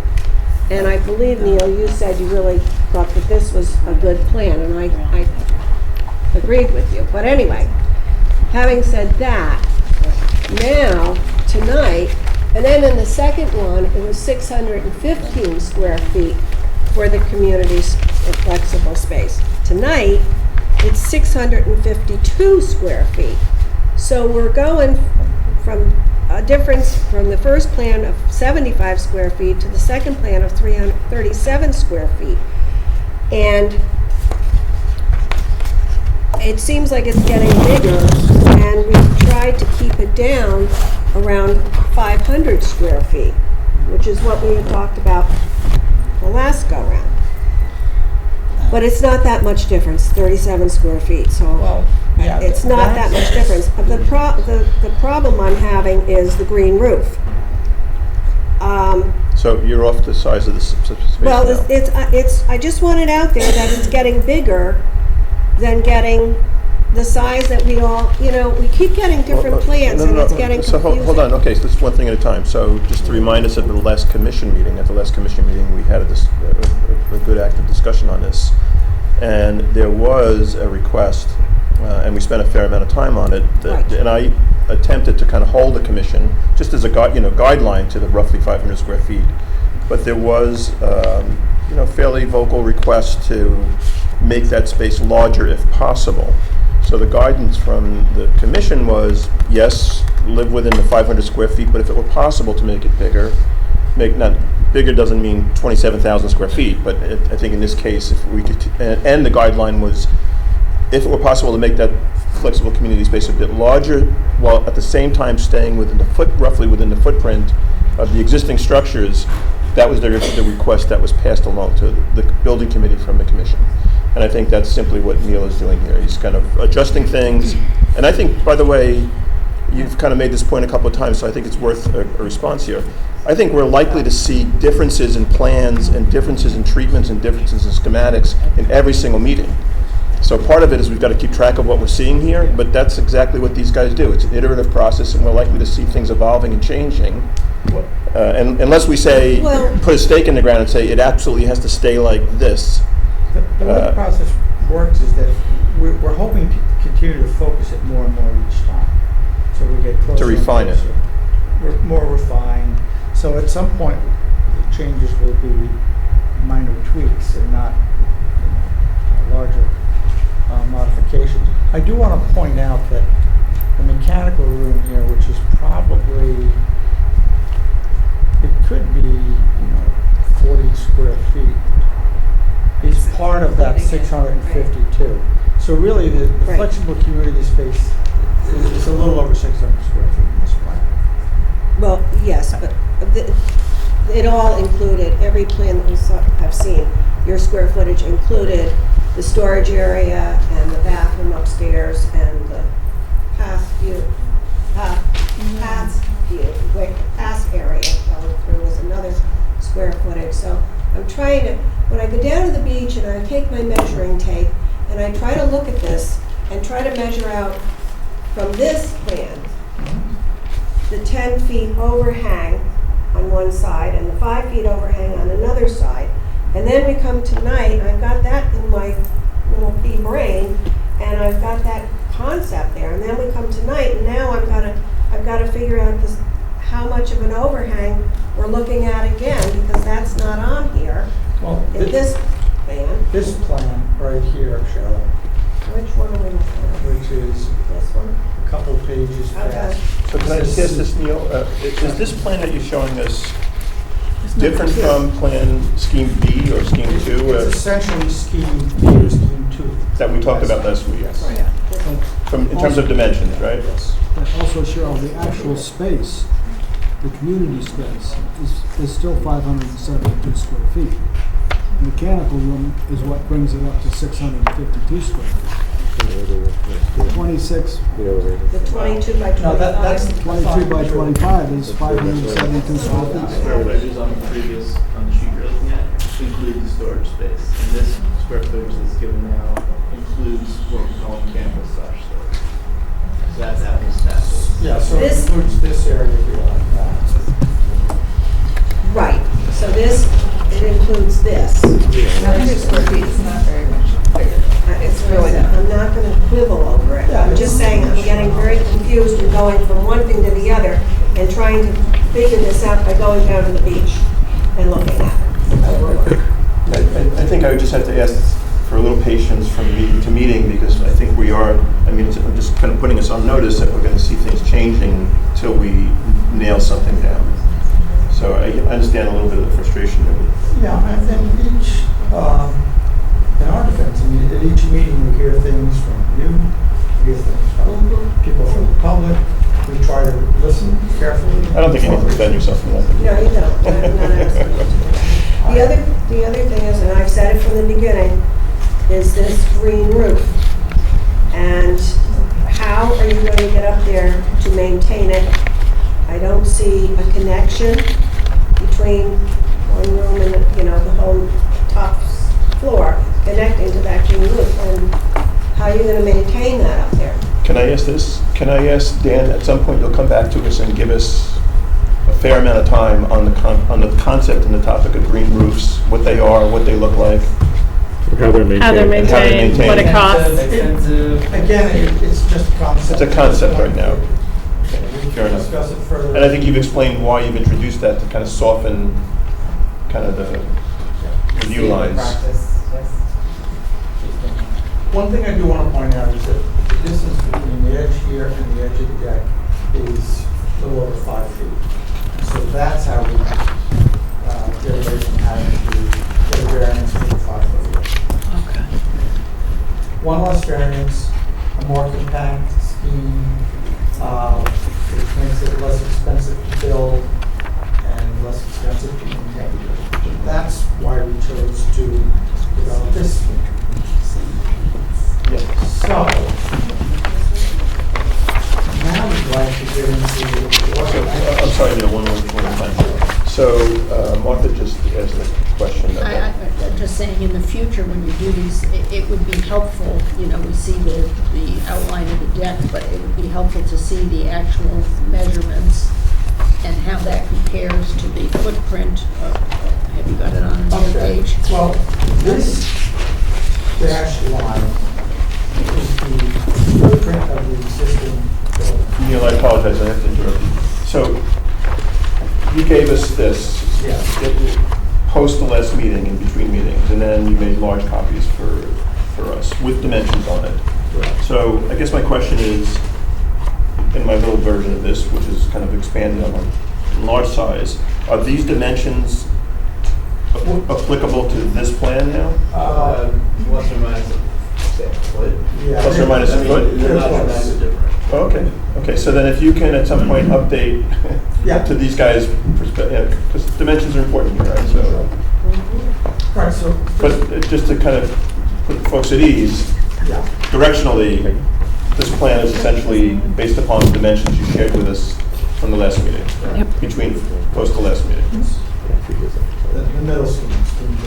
So once again, the dashed line is the footprint of what's there. The hatched area here and here shows you the two existing pavilions. And so really, the expansion beyond that has to do with stairs, which we need to get up to the elevation 17, and a deck that wraps around that, provides exterior circulation around the structure and provides a place to sit and sandwich.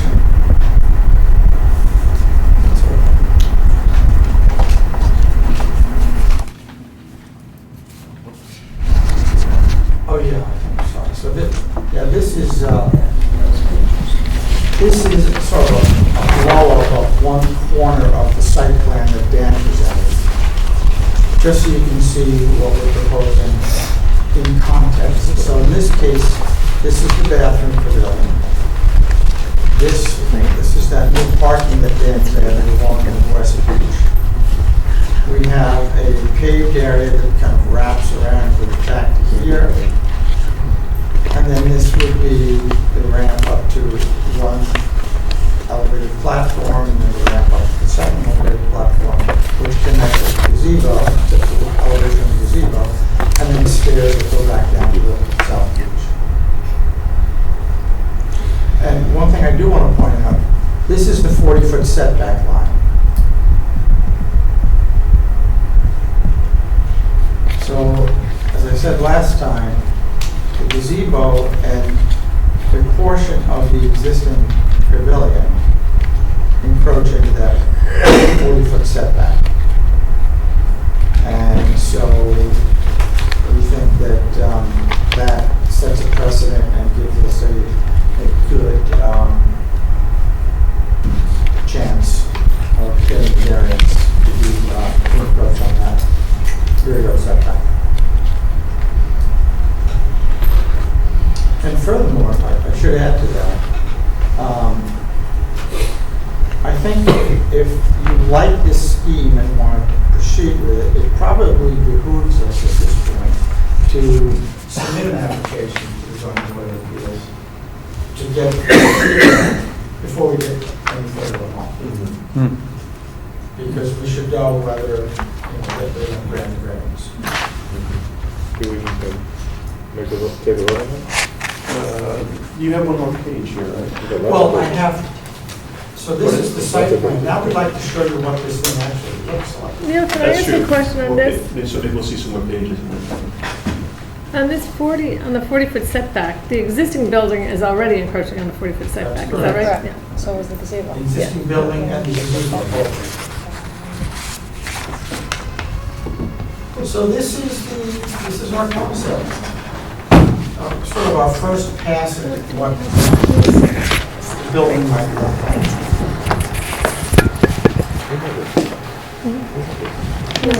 That's like have to be. Do you have audio problems?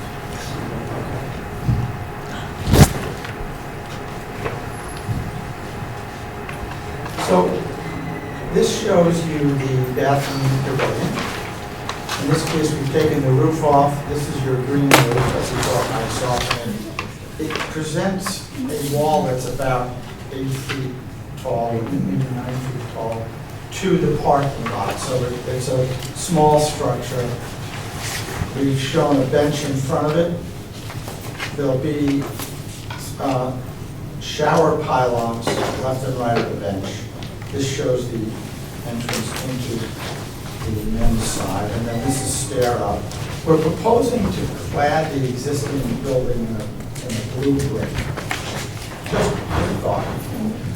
And also to do the same with the elevator tower, which is, it's got to be tall, this tall tower.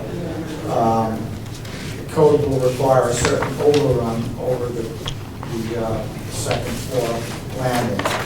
So it's going to be taller than allow us to impose it in the building structure. So our thought was just to pull it out and make it element of it. And in this case, we've shown a time clock on the side facing the boathouse.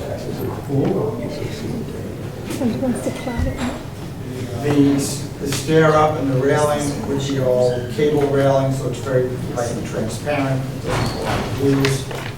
And we've shown, shifted back.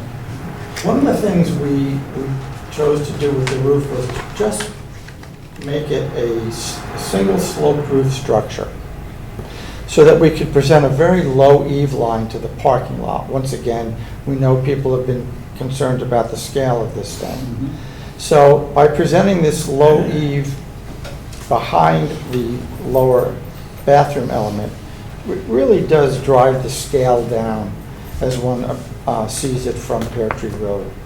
And then as this roof increases in height, it gives you more space within the flexible community space. It opens out to the water. And the elevation that's tallest, you don't see anywhere except across Norotan Bay or from the boat.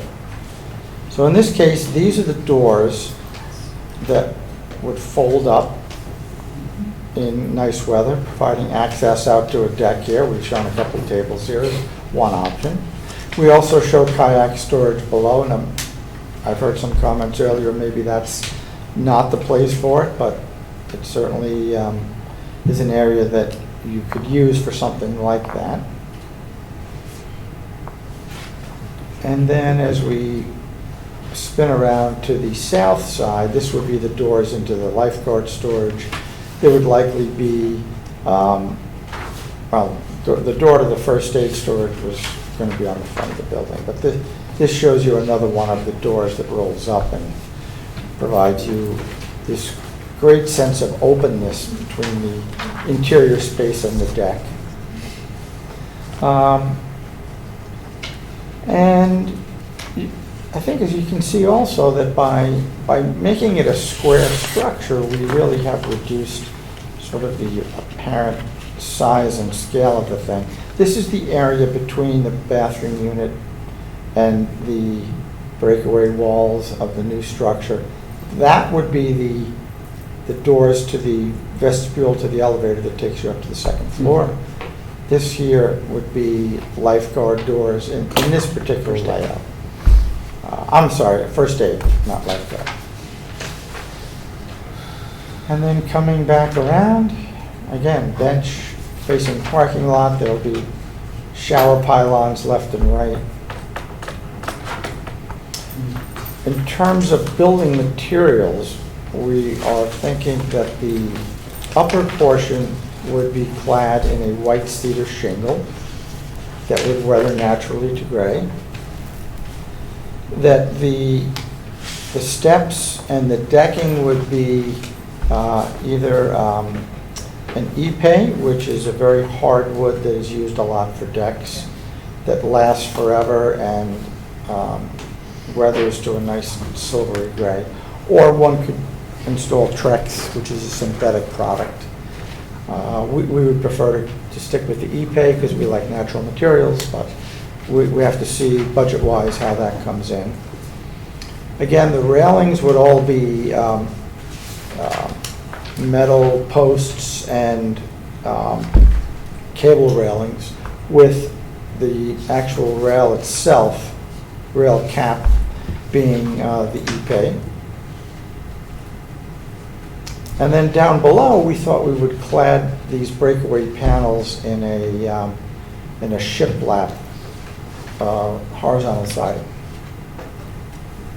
And once again, they would be designed in such a way that they would break away. And that material would also be the white cedar, so it too would weather to the natural gray. This is, by the way, I forgot to mention the concession window.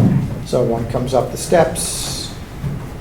It's very recognizable from the parking lot that one can come up and there's your concession stand, and then we might want to, can you zoom in on the menu board? So this is. We know that Cheryl likes hot dogs, so we almost named it after you, Cheryl, but don't. Right there, wait. Revise for Cheryl next time. You see me swinging on a tree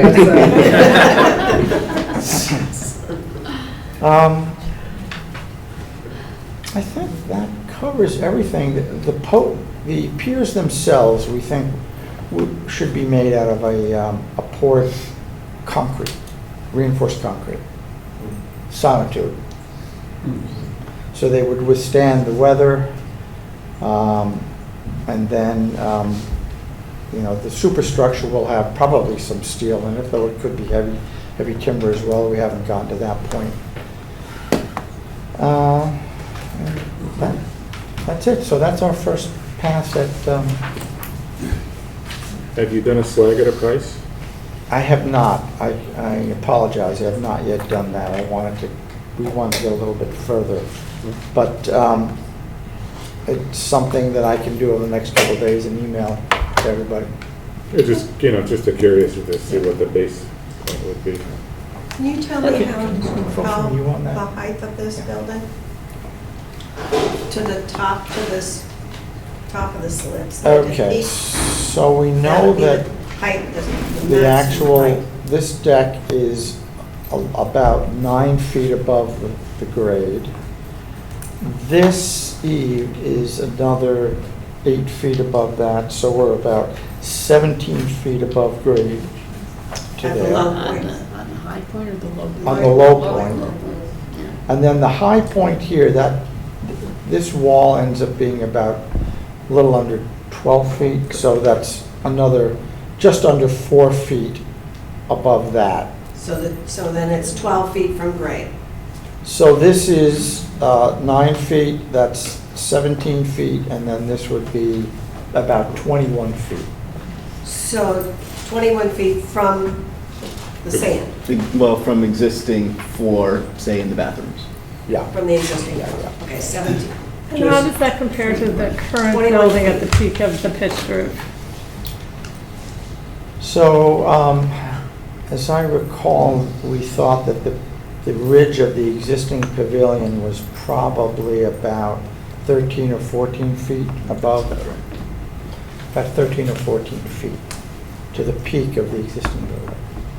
So We the have not high point measured is it. like 6 feet above it, yes, that's not. Right, Yeah. right. Well, it has to be taller because Yeah. you've got a second story. And again, that's why we took great care to try to reduce the scale as one sees the building from the parking lot and, Yeah, I like what you did there. I have a question about the materials. There are a million different options that could be considered, and it doesn't have to be blue brick, or No. it could be. I don't think it's blue brick, I think it's just blue for color emphasis in the presentation, right? no, we were thinking about blue brick. Okay. We thought it might be nice to give a little splash of color there, and blue seems to be a good color for this town. Does the bathroom have any natural light? Yes. So, we've shown some skylights in the roof that will bring natural light in, and also, if you see, that's a little series of windows.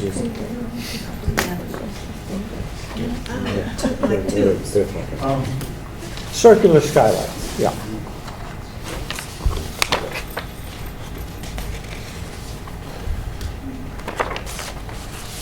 Cool. First pass is nice. Yeah, I like it a lot. Neil, in the interest of sustainability, I've been reading about roof shingles that are integral solar cells that can be put together. With this limited pitch on this roof, is that something like that an option? I don't know the answer to that. I'll have to research that. Typically, I think with photovoltaics, you want a steeper pitch. Right. And the orientation is very Critical, yeah. important as So well. this So we'd have to would be research east. that a bit. Yeah. We are, in this case, showing, I forgot to mention that the roof would be a standing seam metal roof. It's what? And the reason for that is just that it'll last 100 years. So again, for sustainability, you put a product on, if you build it well, it should last a long time. You won't have to be replacing roofs. Maintenance, attraction. You want to build it on the roof. You don't have to sleep there, so you don't have to deal with it. Plus it'll never pay. Any other observations? So are there any noise factors with the metal roof when you're in the space underneath it? No, because there'll be insulation. You'll probably have a spray foam insulation on the underside of the rafters. Okay. And then it'll be finished, you know, it'll be compressed between. the As you finished said, it's a material. 50 or 100-year roof, right? I mean, in theory, it's much better than shingles, which are 20, 25.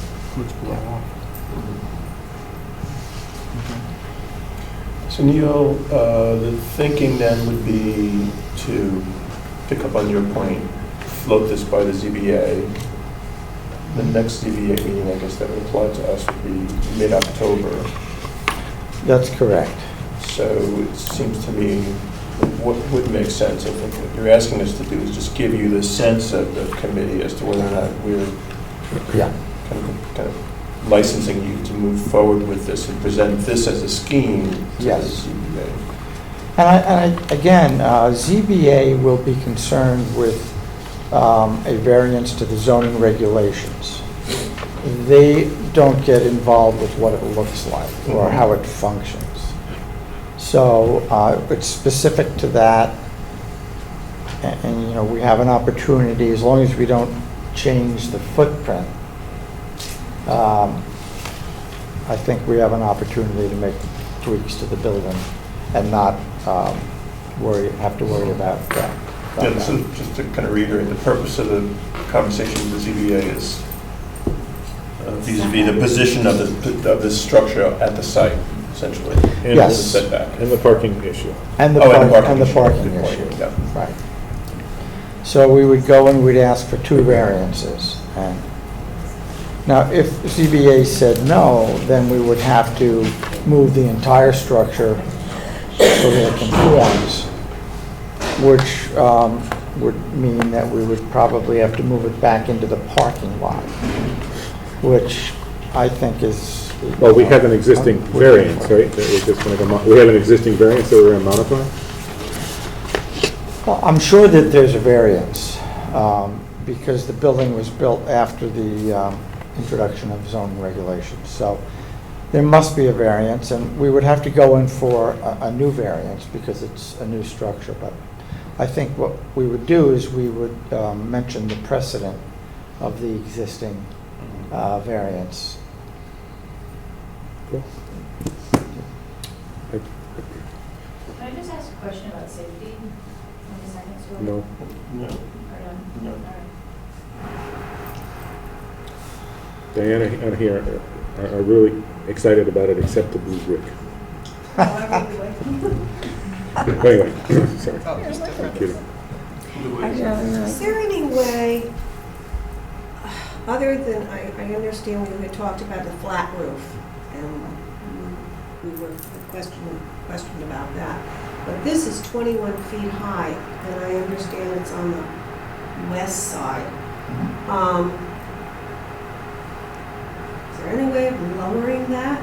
And from the parking lot to the road, it's 17 feet high, which is approximately, what did we say, 4 feet higher than what's there now? I just think that's so negligible. It's like, You know, Well, it's just so we should probably high. go out and take a measurement so we can address that. We've never done that.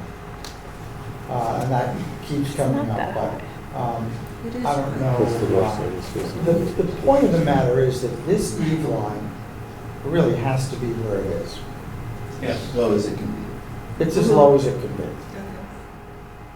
So from there, we either would have a gable roof that would present more massing to the parking lot, or a gable roof this way that would probably be even taller than what we're proposing here. So with this, you know, fairly shallow pitch, I think it's attractive. Well, the pitch is good for winter too, right? Yeah, well, that was why we didn't want. And the other, Yes. look, I think the other point of this is that you've reduced the profile of the Yeah. bath, of the toilets. Yeah. Building, the front building significantly, right, or removing Right. a peak of that. So I think all things considered, you know, this is, I mean, I suppose you You could can put a have flat lower roof on the profiles. whole thing, but I think it looks much better Too. and it functions much better as it opens up Also, we were thinking that the flexible community space enjoys that nice vaulted ceiling, but the concession could have a flat ceiling, and it gives you a little bit of space above for some mechanicals. Interesting. Yeah. Which would otherwise be on the flat roof. On the concession, where is the venting for the? We were talking about trying to hide it in the elevator tower. In the elevator tower. It's a little oversized. We're hoping that we can get it up and into here somehow. Okay, so as long as it. Yeah. So that you don't have. And if you have to, for the mechanicals, for the HVAC, if you use like a Mr. Sun kind of thing, you still need an outdoor compressor unit? Yes. Where do you think you? And that would have to be up above the Above the base flow 15-foot elevation, line. so. What is an SSC or anything? Yeah, that was one question. Does it need air conditioning? Like the split unit? It's a split unit.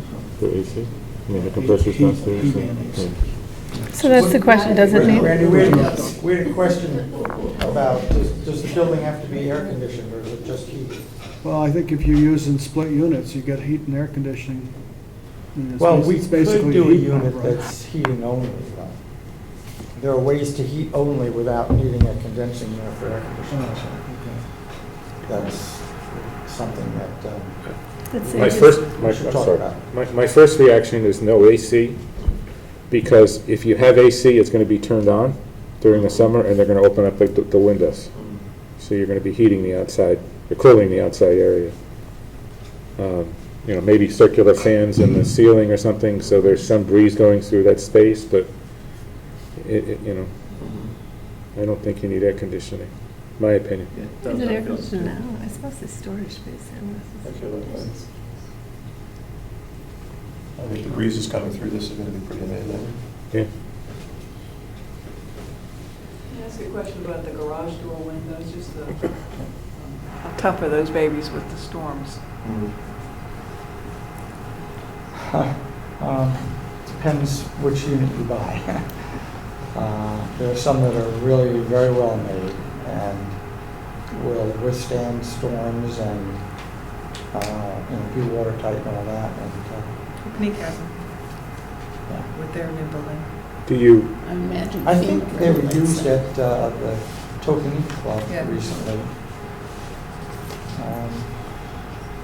You don't open those windows pre-storm planning, do you? I mean, those windows are closed for all storms? Oh, sure. Okay.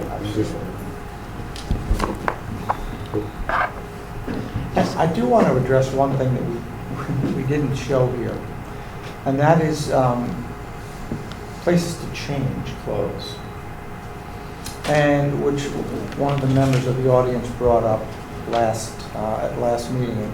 We had the idea that we might actually have almost like a freestanding changing cabana at each beach that we could design to be, attractive looking, but that could be taken away at the end of the season or when the storm comes. So it's actually at the beach and not here. That was one idea we thought about. Another was that we could create changing cabanas underneath the new structure somewhere. Yeah. I'd rather have them in the bathrooms. I'd rather have a changing room. I'd rather take one of the bathrooms away in the ladies' room, or the toilets away and have that in the changing room. I think it's there then. We could do both. Well, that's something else that we have to put on the land. Where are we thinking of doing this? Or we grab some of the police space. Yeah, I think police spaces you can. Well, right now split that out now. that kayak storage might reduce if we're not going to use it. Yeah, underneath where the kayak space is, something in there. Yeah, it could be a place. Could be a place if we're not going to use it for kayak storage. Well, you've got a lot of space under There's a lot the of structure. I mean, so we just have to sort out what we're doing with it. Yeah. I think that's the first step, figure out what we're doing with that space. Can we move the ball forward? Yeah, so, Talking about his variance, maybe? do we feel as though, once again, we need to take a vote on this, or is it sufficient to just get the sense of the committee here in terms of directing me to move forward with this? I'm not sure what the protocol is if he wants. Well, I think if to- somebody feels there's a need to take a vote, somebody should introduce a motion, otherwise we should just kind of go through. Well, I'd like to say something. I mean, I think this is a very attractive building, but I've thought about this project a lot. And, you know, I know the committee is trying to follow what the Park and Rec Commission, you know, has directed them to do. But the directives with regard to an elevated building really don't make sense for a number of reasons. Number one, and most important, unless the public changes their mind, the public is overwhelmingly against this proposal. Justification for the event space and the concession stand is lacking. The proposed project intensifies the use of this small natural beach when there are better alternatives for event space. And the proposed plan requires significant variances. I mean, I can go into more detail about this, but to claim that there's a silent majority who supports this is absurd. I mean, the people who are motivated to speak are the people who visit this beach on a regular basis. And not only, you know, they're not opposed to improving the beach, they just don't want to see the beach remade and its charm destroyed. I mean, justification is lacking. A person who spoke briefly in the public hearing section that, you know, when you go to the survey, rental event spaces, special event spaces, and concession stands at parks rank near the bottom of the park survey. I mean, improvement of the Pear Tree Beach ranks fairly high, but the people I've talked to say that they have in mind general improvements to the bathroom and the picnic space. And, you know, as a justification, we've been told that it will give residents an enhanced waterfront space to congregate, and that it will be used in order of priority by Park and Rec, nonprofit groups, and the Darien general public. And initially, it was suggested that the addition of the year-round concession would help to get the best return on investment. And I can assure you that this heated, elevated space will greatly increase the Pear Tree capital project expense, result in definite increased annual Park and Rec operating costs, and will never result in any kind of a return on investment. But of course, you know, revenue projections alone shouldn't drive all decisions. One of the reasons proffered for the new event space is that Park and Rec is out of space for activities. So I looked at Park and Rec's fall and winter brochure of classes, and it shows we're only using a room in the paddle hut for 1 hour, one afternoon of the week for a class. And in terms of the general space for the public, we've got a gazebo at both Pear Tree and Weed, and we have a nice covered breezeway at Weed, but we haven't even bothered to furnish it for people to sit in. A concession at the elevated structure is part of the plan, yet we have heard from Park and Rec, that the director, that there's little demand for food at the beach, and that only one vendor bid to run the existing concession at Pear Tree, almost as a favor to the town. And the concession is open irregularly due to this lack of demand. And yet, despite this weak demand, the Park and Rec Commission added the concession at the elevated building. And I know this will bother Cheryl, but I keep hearing that a grill is needed so that a kid can get a hot dog. But is this really an essential part of the beach experience? And should we build a raised, expensive concession just to provide for this? You know, in constructing this elevated building will intensify the use of a small scenic beach, and it makes no sense where we have other facilities that can be more appropriately used, such, you know, for event space, such as Weed or the Mather Center. And zoning and environmental regulations exist for a purpose. You know, to draw detailed plans that will require significant variances and to assume that it'll be easy to procure seems very risky. And I looked at a memo that the director of P&Z wrote back in, I think it was November, and when he was talking in reference to the ZBA review, he said, quote, "State law and related court cases have noted that variances should be, quote, sparingly granted, and FEMA very strongly discourages any variances from flood regulations." I I think we're fortunate that the current Pear Tree building is grandfathered in and that we will be able to renovate it up to 50% of its appraised value. And we have now been told that we can renovate any part of the building, as we discussed, based on the total valuation. So in essence, I think part of the reason for this elevated structure was people were concerned that we couldn't renovate the bathrooms to a high enough standard. You know, and I've already noted that this building has endured all sorts of weather since 1974. I think before proceeding any further, we really should ask for a rendering of just the renovation of just the existing complex. I mean, I'm sure this can be made more attractive to beachgoers. Much of the problem with the bathhouse is that it's not been maintained through the years. New sinks, toilets, and shower plans could have been replaced years ago as part of simple maintenance, and in fact probably can still be replaced now on a maintenance basis and not cut into the renovation budget.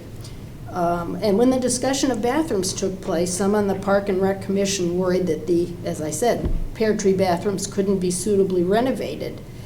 I mean, nobody expects a luxury bathroom in a beach environment, but I went to see the newer bathrooms at the Weed Beach to see what they look like.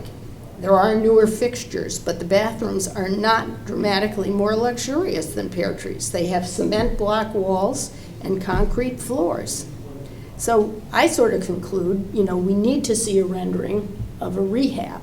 I mean, try to envision the renovated bathrooms, some grasses and plantings around the building, as well as a patio with tables and chairs and possibly an awning or a pergola. You know, such a rehabbed facility would be in keeping with the simple, no-frills nature of this beach and would provide both visual and functional appeal at a fraction of the cost and leave the environment relatively untouched. Couple that with Adirondack chairs, which people love, a few more shade trees, an improved picnic area, an enlarged West Beach, and I think we'd have a project that people would support and appreciate.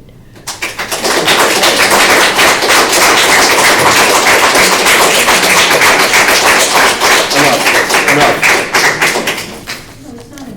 No, it is enough, It is because enough. we're here, we're volunteering, we're spending our time, and we'd ask you to respect the work that we're doing, so it is enough from my perspective. Yeah. Well, you might So- want to think about the safety of children running around on that upper deck. I work with children, they climb the lifeguard Please. stand all day. Please. Get off the lifeguard stand, stop climbing. You're not addressing the safety of the children. Okay, thank you very much for that. So it sounds like we probably do need a vote then. So I would invite a motion then to essentially empower Neil to move forward with a visit to the ZBA for both the rear setback variance and a variance on the size of the parking spots. So may I ask if we have a motion on that? I'll make a motion. Okay, that's great. Do we have a second? All those in favor? No, you have to have, if there's any There's more discussion. Oh, okay, fair enough. I do have something to say. Being that I've lived in this town all my life, and being that I was practically raised on Pear Tree, and being the fact that I do spend a lot of time on Pear Tree, and I've talked to a lot of people about this, and I've wanted clean sand, new bathrooms, new boat ramp, more trees, and better picnic area for many years as chairman of Park and Recreation Committee, and have tried hard to get that, and was always told, we're going to have a master plan, or we have to do Weed Beach first. Once Weed Beach is done, then we can move forward with Pear Tree. I'm hearing a lot of people that I talk to or come up to at different meetings, different areas of town, that some of the people know about this, some of the people don't even know about this. Some people don't even read the paper or look at Channel 79 or know what's going on sometimes. I think that you've done a terrific job, both of you. I think you've had a lot of challenges. We have a lot of challenges in FEMA, the ZBA, planning and zoning, and the DEP hasn't even weighed in yet. I've said it from the beginning. I really like the concession stand downstairs. I also said early on that I don't think this is the place for the flexible community space. We have a huge piece of property on the east side of Weed Beach with an open meadow that could house a new building over there, which would only have to be 3 feet up in the air, from what I understand from FEMA and the map I've looked at, which is not so many stairs, is not having an elevator, and would be a better place because the junior sailing program could use that area, and their programs over there, and the view would be there also. I think that we have a view here with the gazebo. And I think that this is, I know this new construction of metal roofs and this wire railings and all of that are new today, but to me it looks like a very modernistic building in a very colonial looking town. And I don't like the blue brick. Just a quick introduction. The difference between, in my opinion, the wired railings versus the traditional ones is to look at the boat club deck and look at the Road and Yacht Club deck. When you're sitting down, you can't see off the boat club deck. You can't see the water at the tables because you have the slats in there. So the wire fencing, for lack of a better term, or the cable fencing makes a huge difference to seeing what you're trying to see. I didn't mean to interrupt, but if you haven't done that yet. I have done that. I've been a member of the boat clubs in '75. No, but I'm talking about, at the Road and Yacht Club. Right. It's a big difference. Well, I understand that, but I do also have very huge concerns about the children on the stairs, in the elevator, and having their hot dogs and hamburgers in this flexible space on the deck. The maintenance of this is going to be huge. And I'm coming from that area also, because we have to remember that the camps go down there, and there are 30-plus children in those camps. And when they go up there to get their ice cream, the elevator is going to be a big hit. Let's all go in the elevator and push the button. The maintenance of the elevator, we heard, is going to be a weekly thing. No. That's what you had said before. Brian meant to say several times a year, not several times a week. Okay, well, that's what we had heard, was a weekly thing. So now if it's several times a year, that's a different story. I just wanted to keep this. I understand the colonial look of the shingles and the ship lap and all of that. I like the bathrooms set aside. I do not like the green roof. I've said it before and I'll say it again. That's a huge maintenance issue. So that's where I'm coming from. I think I just have a hard time looking at this and saying that it's an absolutely needed facility. I just don't think we need to have that flexible space. That's not your bailiwick, it's with the commission. Having the flexible space there. I'm there all the time, and I don't see that we're turning people away at the paddle hut so that we can have this. It's two different situations, but I think I just have such a problem with the concession stand upstairs. I can see a major catastrophe, and that's where I'm coming from. Well, I would just like to suggest that we get a rendering for renovation, suspend this for now. I can't disagree with you more. I would rather see this go through the process that we were charged with, and if it doesn't work, then we come back with a second plan. But to ask the company who was doing this for a set fee to scrap what they're doing and do something else without running this through due course, and allow them, if it doesn't work, to come back to the Parks and Rec Committee to say, okay, we did this for X fee, you're asking us to do more. I mean, that's not fair. We're not asking them to scrap it. And I'm I mean, not- but frankly, you're the Excuse me, objectives. I was speaking. Okay, go ahead. We've asked them to do a lot of work for us for a set fee. I know And that. we're down this path, and we should complete this path going through the Parks and Rec Commission and trying to get zoning, ZBA, and all those approvals. If that doesn't work, then they have the right to come back to the town or the Parks and Rec Commission and say, okay, we tried this, you're gonna owe us more money if we go down this path.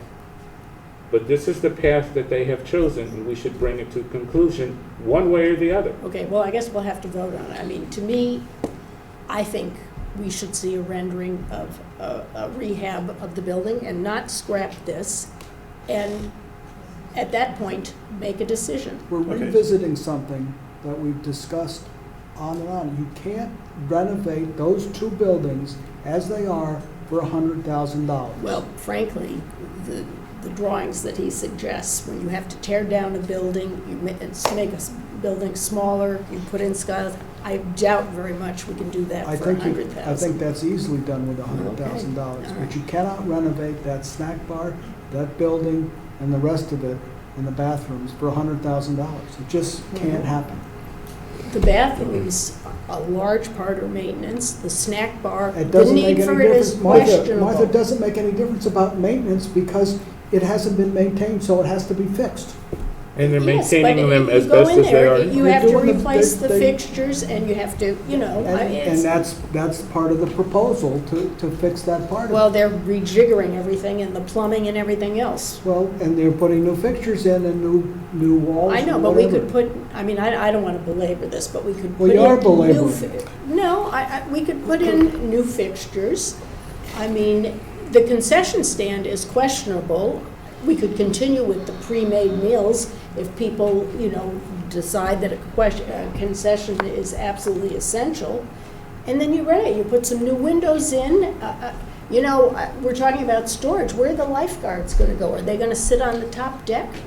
No, the lifeguard storage is on the top deck. It's not the lifeguard sitting on the top deck. The lifeguards are sitting on the stands. Well, they don't now. They sit in the building. When they're on they their change. breaks. When they're on their They breaks. change every half an hour When on they're their on their breaks. breaks, which they're entitled When they're to. on duty, they're sitting in the stands. I'm sorry, Mark.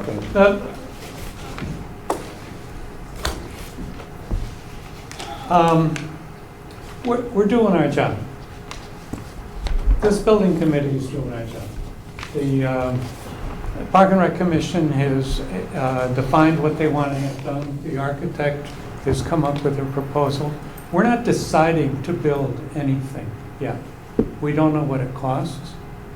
We got to get approvals from the rest of the town, and considering the amount of opposition, I don't think the RTM is going to be easy.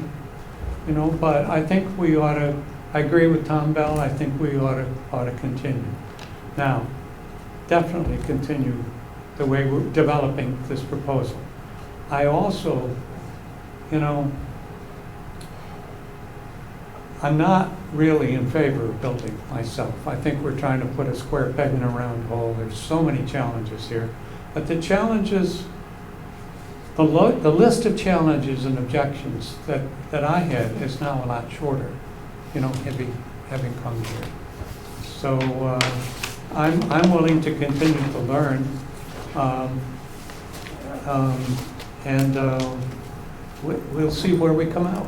But I think we need to finish what we're doing, like today. What we're doing today is what we need to finish. Well, the motion is just to go to ZBA and let Neil present. Can we get permission for the 40-foot setback and for the parking? We need to go there for the parking anyway. We need to know that before we Okay, can go need to know forward. that so they can finish that up. So I don't really see any reason not to let them go ahead with this scheme and this basic plot plan and see what we get from ZBA. I think we have a good case because we have an existing facility that already encroaches on the 40-foot line. We're not asking for a variance for construction of the building or anything that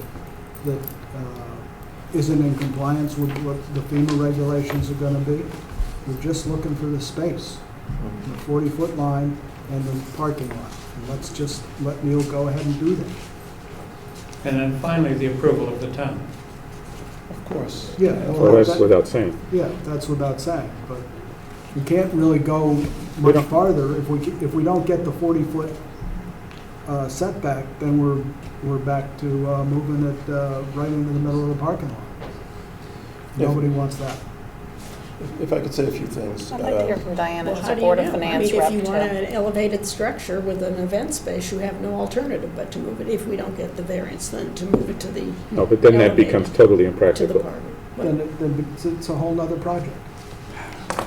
Yeah. Diana's from the Board of Finance, without, at the risk of putting you on the spot. No, not at all. Well, Mark, what you said really resonates with me. I think a lot of the objections that I've heard voiced on both sides have been beautifully addressed with this new rendering. There's always going to be a few things that people are not agreeing on. But the thing that I kept hearing raised tonight was cost. And I think I would reiterate what the Board of Finance has given us guidance in general, which is we shouldn't be really honing in on cost ahead of the game. What we ought to be honing in are, what are the town objectives? What are the objectives of the park and recs? What is the commission charged us to do? Design something that meets all those objectives, if that's possible. And then we can, talk about cost. So I wouldn't let the cost factor be the determining factor here. I would be thinking more about, are we meeting the objectives that were set out by the Parks and Recs Commission, and what I think we've all agreed to move forward on. And, and I'm torn. There's things that I've loved about each of the options, and there's things I haven't liked about each of the options. And I think what we've learned through this process is there's a certain amount of compromise that's going to be required to move forward on anything. And I think this is actually a pretty good compromise. It'll be worth finding out if it's doable. And then if it's not, go from there. Okay, so maybe I'll just weigh in on a couple of points. So first off, my role as co-chair, I'm finding this process fascinating. And this discussion about the silent majority, I guess we'll have to see. We'll just have to see. And there are many, many gates we're going to have to go through, as I've learned. So we've got the ZBA, we've got the ARB, we've got the selectmen, we've got the RTM. There may be some other steps along the way as well. So by no stretch of the imagination is anything a slam dunk here, or kind of cast in stone at this stage. So, and we'll have to see. In terms of one person's opinion, because we're all kind of weighing in with our own personal opinions. I and my family, and I think I've shared this in other kind of settings, we were attracted to Darien in part because of the beaches. We came from a Hudson River town where we had very little access to the water, even though we lived right on the river. These are wonderful amenities. I love this concept, and I love the notion of a town that's willing to continue to invest to improve the quality of life for folks in town. Now, that's a judgment call. One person's enhancement of quality of life might be someone else's, alternative view. And that's what we're going to have to see. So, I can't possibly be in this role without being mindful that, it ain't over till it's over. I think everybody's weighed in, well and very articulately in terms of, I don't think there could be any ambiguity about, kind of the opinions, the perspectives of the members of the committee at this stage. And I guess that's the wisdom of the selectmen who kind of formed this committee, and forming a committee, that wasn't going to just kind of railroad something through here. So I'm just simply saying here, I'm respectful and mindful of the kind of the differences here. I'm respectful and mindful of the input from the community.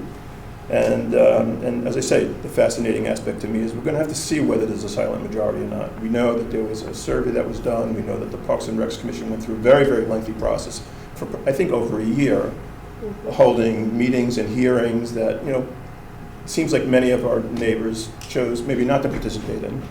And that just happens. I mean, folks are busy and they may not be aware of things. So in any case, this is a duly formed committee. We were requested by the selectmen to move forward with, the commission's objectives. And, I don't see how we can't do that. whatever the outcome will be, I think we've got to go through the process. So, with that in mind, I just simply reiterate once again, I think we're all mindful and respectful of the differences of opinion, but we have a process we have to go through. And I would just say, this may be a little out of line, but if folks are not comfortable having, recognizing that we're going to have to go through that process and it may take another year, well, that's a conversation maybe folks on the committee have to have with the first selectman. But I'm willing to kind of go right straight through the end of this process, regardless of what the outcome is. So, with that, I would suggest that, we have a gate. Neil and team and Dan and team have done a tremendous amount of work to get us to this point. The next step is the ZBA to, at least understand whether or not we can move forward with these two elements that are, critically important to us. And so, once again, I feel, unless we want to have some further, discussion on this, I feel like maybe it's appropriate at this point to, once again, invite a motion.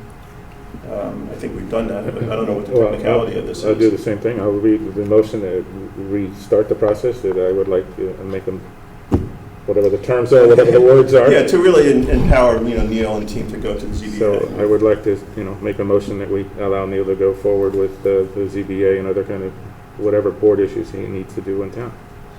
That's great. So I would ask, do we have a second on that? Second again. It's really already on the floor. Understood. Yeah, Oh, I'm sorry. kind of like not completely aware of the Robin We've had says. discussion, so. Fair I enough. just So- want to make sure that you're asking Neil to go to ZBA with this plan, correct? This plan. Okay. So with this plan, and I With think this as Neil plan has in mind, to make sure that the zoning regulations or the variances that needed are doable. Yeah, so it's the rear yard setback that we're looking for a ruling on, and we're looking for a ruling on the size of the parking spaces. We're not asking for anything about the building or buildings or, structures in there. We're just asking about the first step, which is, can we, and is it, and going to deep. That's a different statement, Tom. If you go to ZBA and say, can we get a variance to build a building, let's just say 20 by 20, with 10 feet into the 40-foot setback. That's different than going with this plan and this size building. So do you understand what I'm saying? There's two different, that's a different motion. If you're saying, let's go to ZBA and find out if we can, in fact, build a building, part of it within the 40-foot setback, or are we going with this plan and this is what we want? No, my opinion, So am If I I- may speak How to that. are you gonna- ZBA how are you will gonna address it? require a very specific set of floor plans, elevations, and site plan. You can't just go and say, well, we'd like to get a 32-foot setback and move to 40. They're gonna wanna see floor plans, elevations, site plan, and so it's gotta be a complete package. So it's going to be this plan. So Neil, let me try It to. doesn't mean we can't make some tweaks to it. Right. So just spend a second then and explain what do you mean by tweaks? So what latitude will we have? You go to ZBA, let me just set this stage. You go to ZBA, you present this to them, you come back to the committee following that meeting and say, okay, we were successful, we have a variance on the rear yard setback. And it sounds like there's a desire maybe to have some further conversation about some aspects or some features of this. What's the kind of the bounds of that discussion that we can have? So if we want to change from a blue glazed brick to wooden siding, they're not going to care. I think if we want to change from a gentle sloping pitched roof to a gable roof, I don't think they're going to care on that either. That all falls into the Architectural Review Board's purview. So if we were to come back though and adjust the massing or push the deck out in a certain direction so that it didn't conform, or even if it conformed, it was a different building. I don't know whether they wouldn't want us to come back a second time then. I'd want to talk to Jeremy about that in terms of how much leeway. So losing track of my Robert's Rules process here. So we have a motion on the floor. It's been seconded. Is there a desire for any further discussion here, or are we ready to? Mike, I guess I would just make a comment as the chair of the commission. I'm not a voting member, so I can't vote on the motion. But, you know, I do want to talk about the process, and both this committee and the commission members are, in fact, appointed volunteers, and that's a position to be respected, and I really want to get that out there. And I think any lack of respect or how we got there is inappropriate. I just want to leave it at that. We are trying very much to listen to the neighbors and be respectful of the long-term residents. I understand people lived here for 10 and 20 and 30 years. I've been in town a very long time myself. I try not to take the view of what I personally like or what I would like. I'm trying to think about what's the best compromise for the community.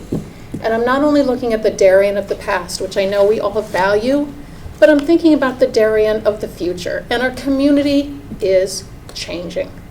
We have over 322 new units coming online in this town in the next time. These are 1- and 2-bedroom apartments over Palmer's parking lot, over the Stop and Shop parking lot, downtown. These are going to be people in small homes looking for access for all of our parks. And the commission has to think about all of our parks. We don't just think about Pear, we look at the whole picture. And how are we going to service all of those people who don't live in 2,000 or 5,000 or 7,000 square foot homes with backyards and pools and everything else? I'm trying to think about the needs of all of our neighbors, and I ask that everybody do that as well. That's what I'm going to say. Thank you. Okay. Thank you. Okay, so I would just ask, once again, the motion's on the floor. We've clarified that. Cheryl, to your satisfaction, what we're asking Neil to do? We're going with this plan. Great. So all those in favor?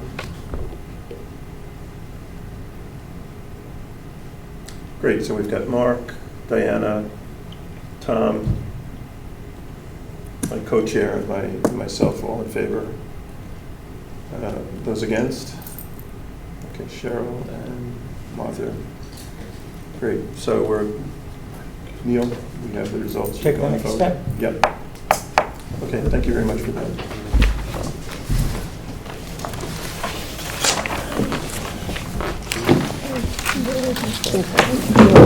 Okay, so we have a couple more items on. Just one other question, Dan, when you're going to deep sometime too soon to talk about the boat ramp issue? Every topic in the site is going to be brought up at the beginning with all the department chairs. Okay, as an aside, and I'm speaking as my position on the board of the Darien Boat Club, there is some discussion that we might want to participate in some of that dredging work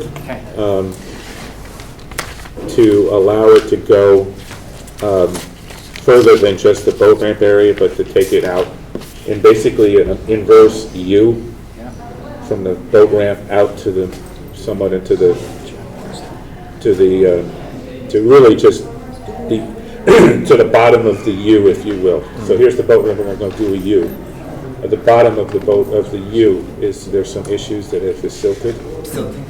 We did a survey, and it's the sides of the channel that are the problem, especially during mean low tides. And we had a wicked mean low tide this past weekend. I mean, wickedly low. I mean, I've seen boats that are silting in my moorings fields I've never seen before. Do you have any data on the last time that was dredged? I have it. Last time it was dredged was, I think, 1992, but I can share with you the recent survey. Can you?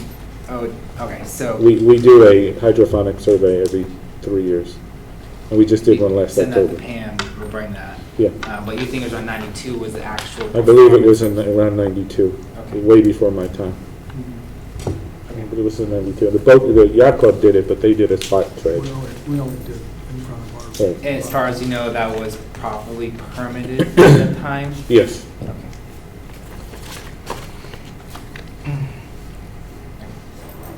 Thank you.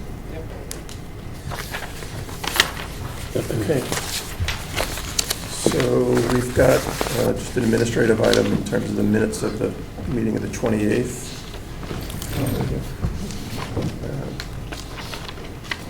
Are we okay to leave? Or Yeah, thank you very much, guys. Appreciate that. Thank you.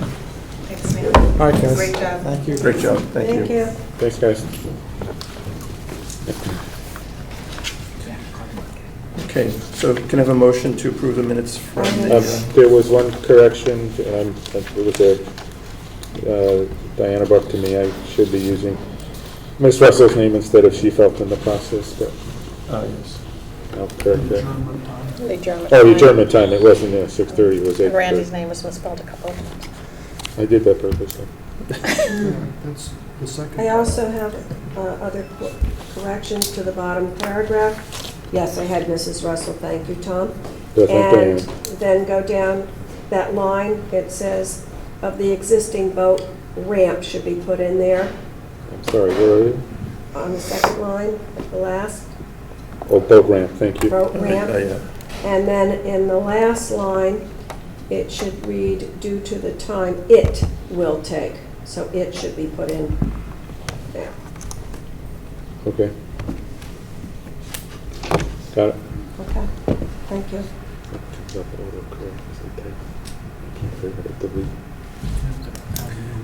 And Cheryl, just on this point, you're satisfied, based upon what Dan is telling us, that this is progressing in a way that you're comfortable with? I mean, it sounds like we've got Dan, he's going too deep, he's going to get information on it, and we're trying to understand. We have to vote on this, we haven't voted on this. I know, I just want to make sure that I understand. This is On capturing. this, yes. Yeah. Yes, as long as it's in here, in the minutes that we had discussed it and we were moving forward on that Okay, end of this puzzle. yes. Motion to accept? No, As amended. correction. Diana, is your name complete there? Oh, yeah, her last name was missing. Somebody got left, yeah. Oh, And Mark Thorne was also absent. I was absent, so I should have been there as absent. Oh, sorry. Absent was Diana, and I, but, M-A-G, yeah, okay. it's kind of a And minimalist myself. approach to the minutes here. And Mark was I was absent. also absent. I got it. Okay. Okay, Motion to accept, as amended, as amended? So moved. Okay. Second. all those in favor? Thank you. So we should abstain if we were not Actually, present, so I I read abstain. Robert's Rules of Order this week, and how sad is that? And it specifically says that one need not abstain on voting for minutes if you were not at the meeting. Oh, that's interesting. It is right in Robert's Rules. Oh, really? I never knew that. What chapter and paragraph is it? I would have to get back to you. No, I saw that too. All right, then let's accept them. So is Oh, it- you know, so the is Board it of Appeals, we unanimous? always abstain if we aren't. I know. Yeah, okay. Okay, Mr. Co-Chair, I make a motion to close the meeting? we've got one more item. Oops, sorry. Sorry, and that is on the next meeting, because once, somehow or another, when we did the schedule, we ended up with a gap in the schedule. So as Pam sent out a note, we've got as two options, the 2nd or the 9th. Is this passé? It's not passé, depending on which one you kind of got there, but the last one that I sent out to everybody was accurate, with the exception of somehow. The 2nd or the 9th of October? The 2nd or the 9th of October. Okay, As our next. because we've got it here for the 8th on this piece of paper. Yeah, I guess that's an older one. What's the date on yours?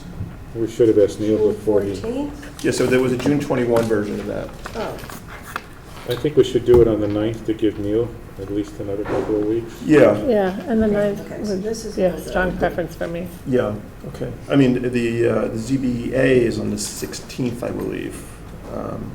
No, or the 18th, I'm not sure. So in any case, we won't have the results of the ZBA.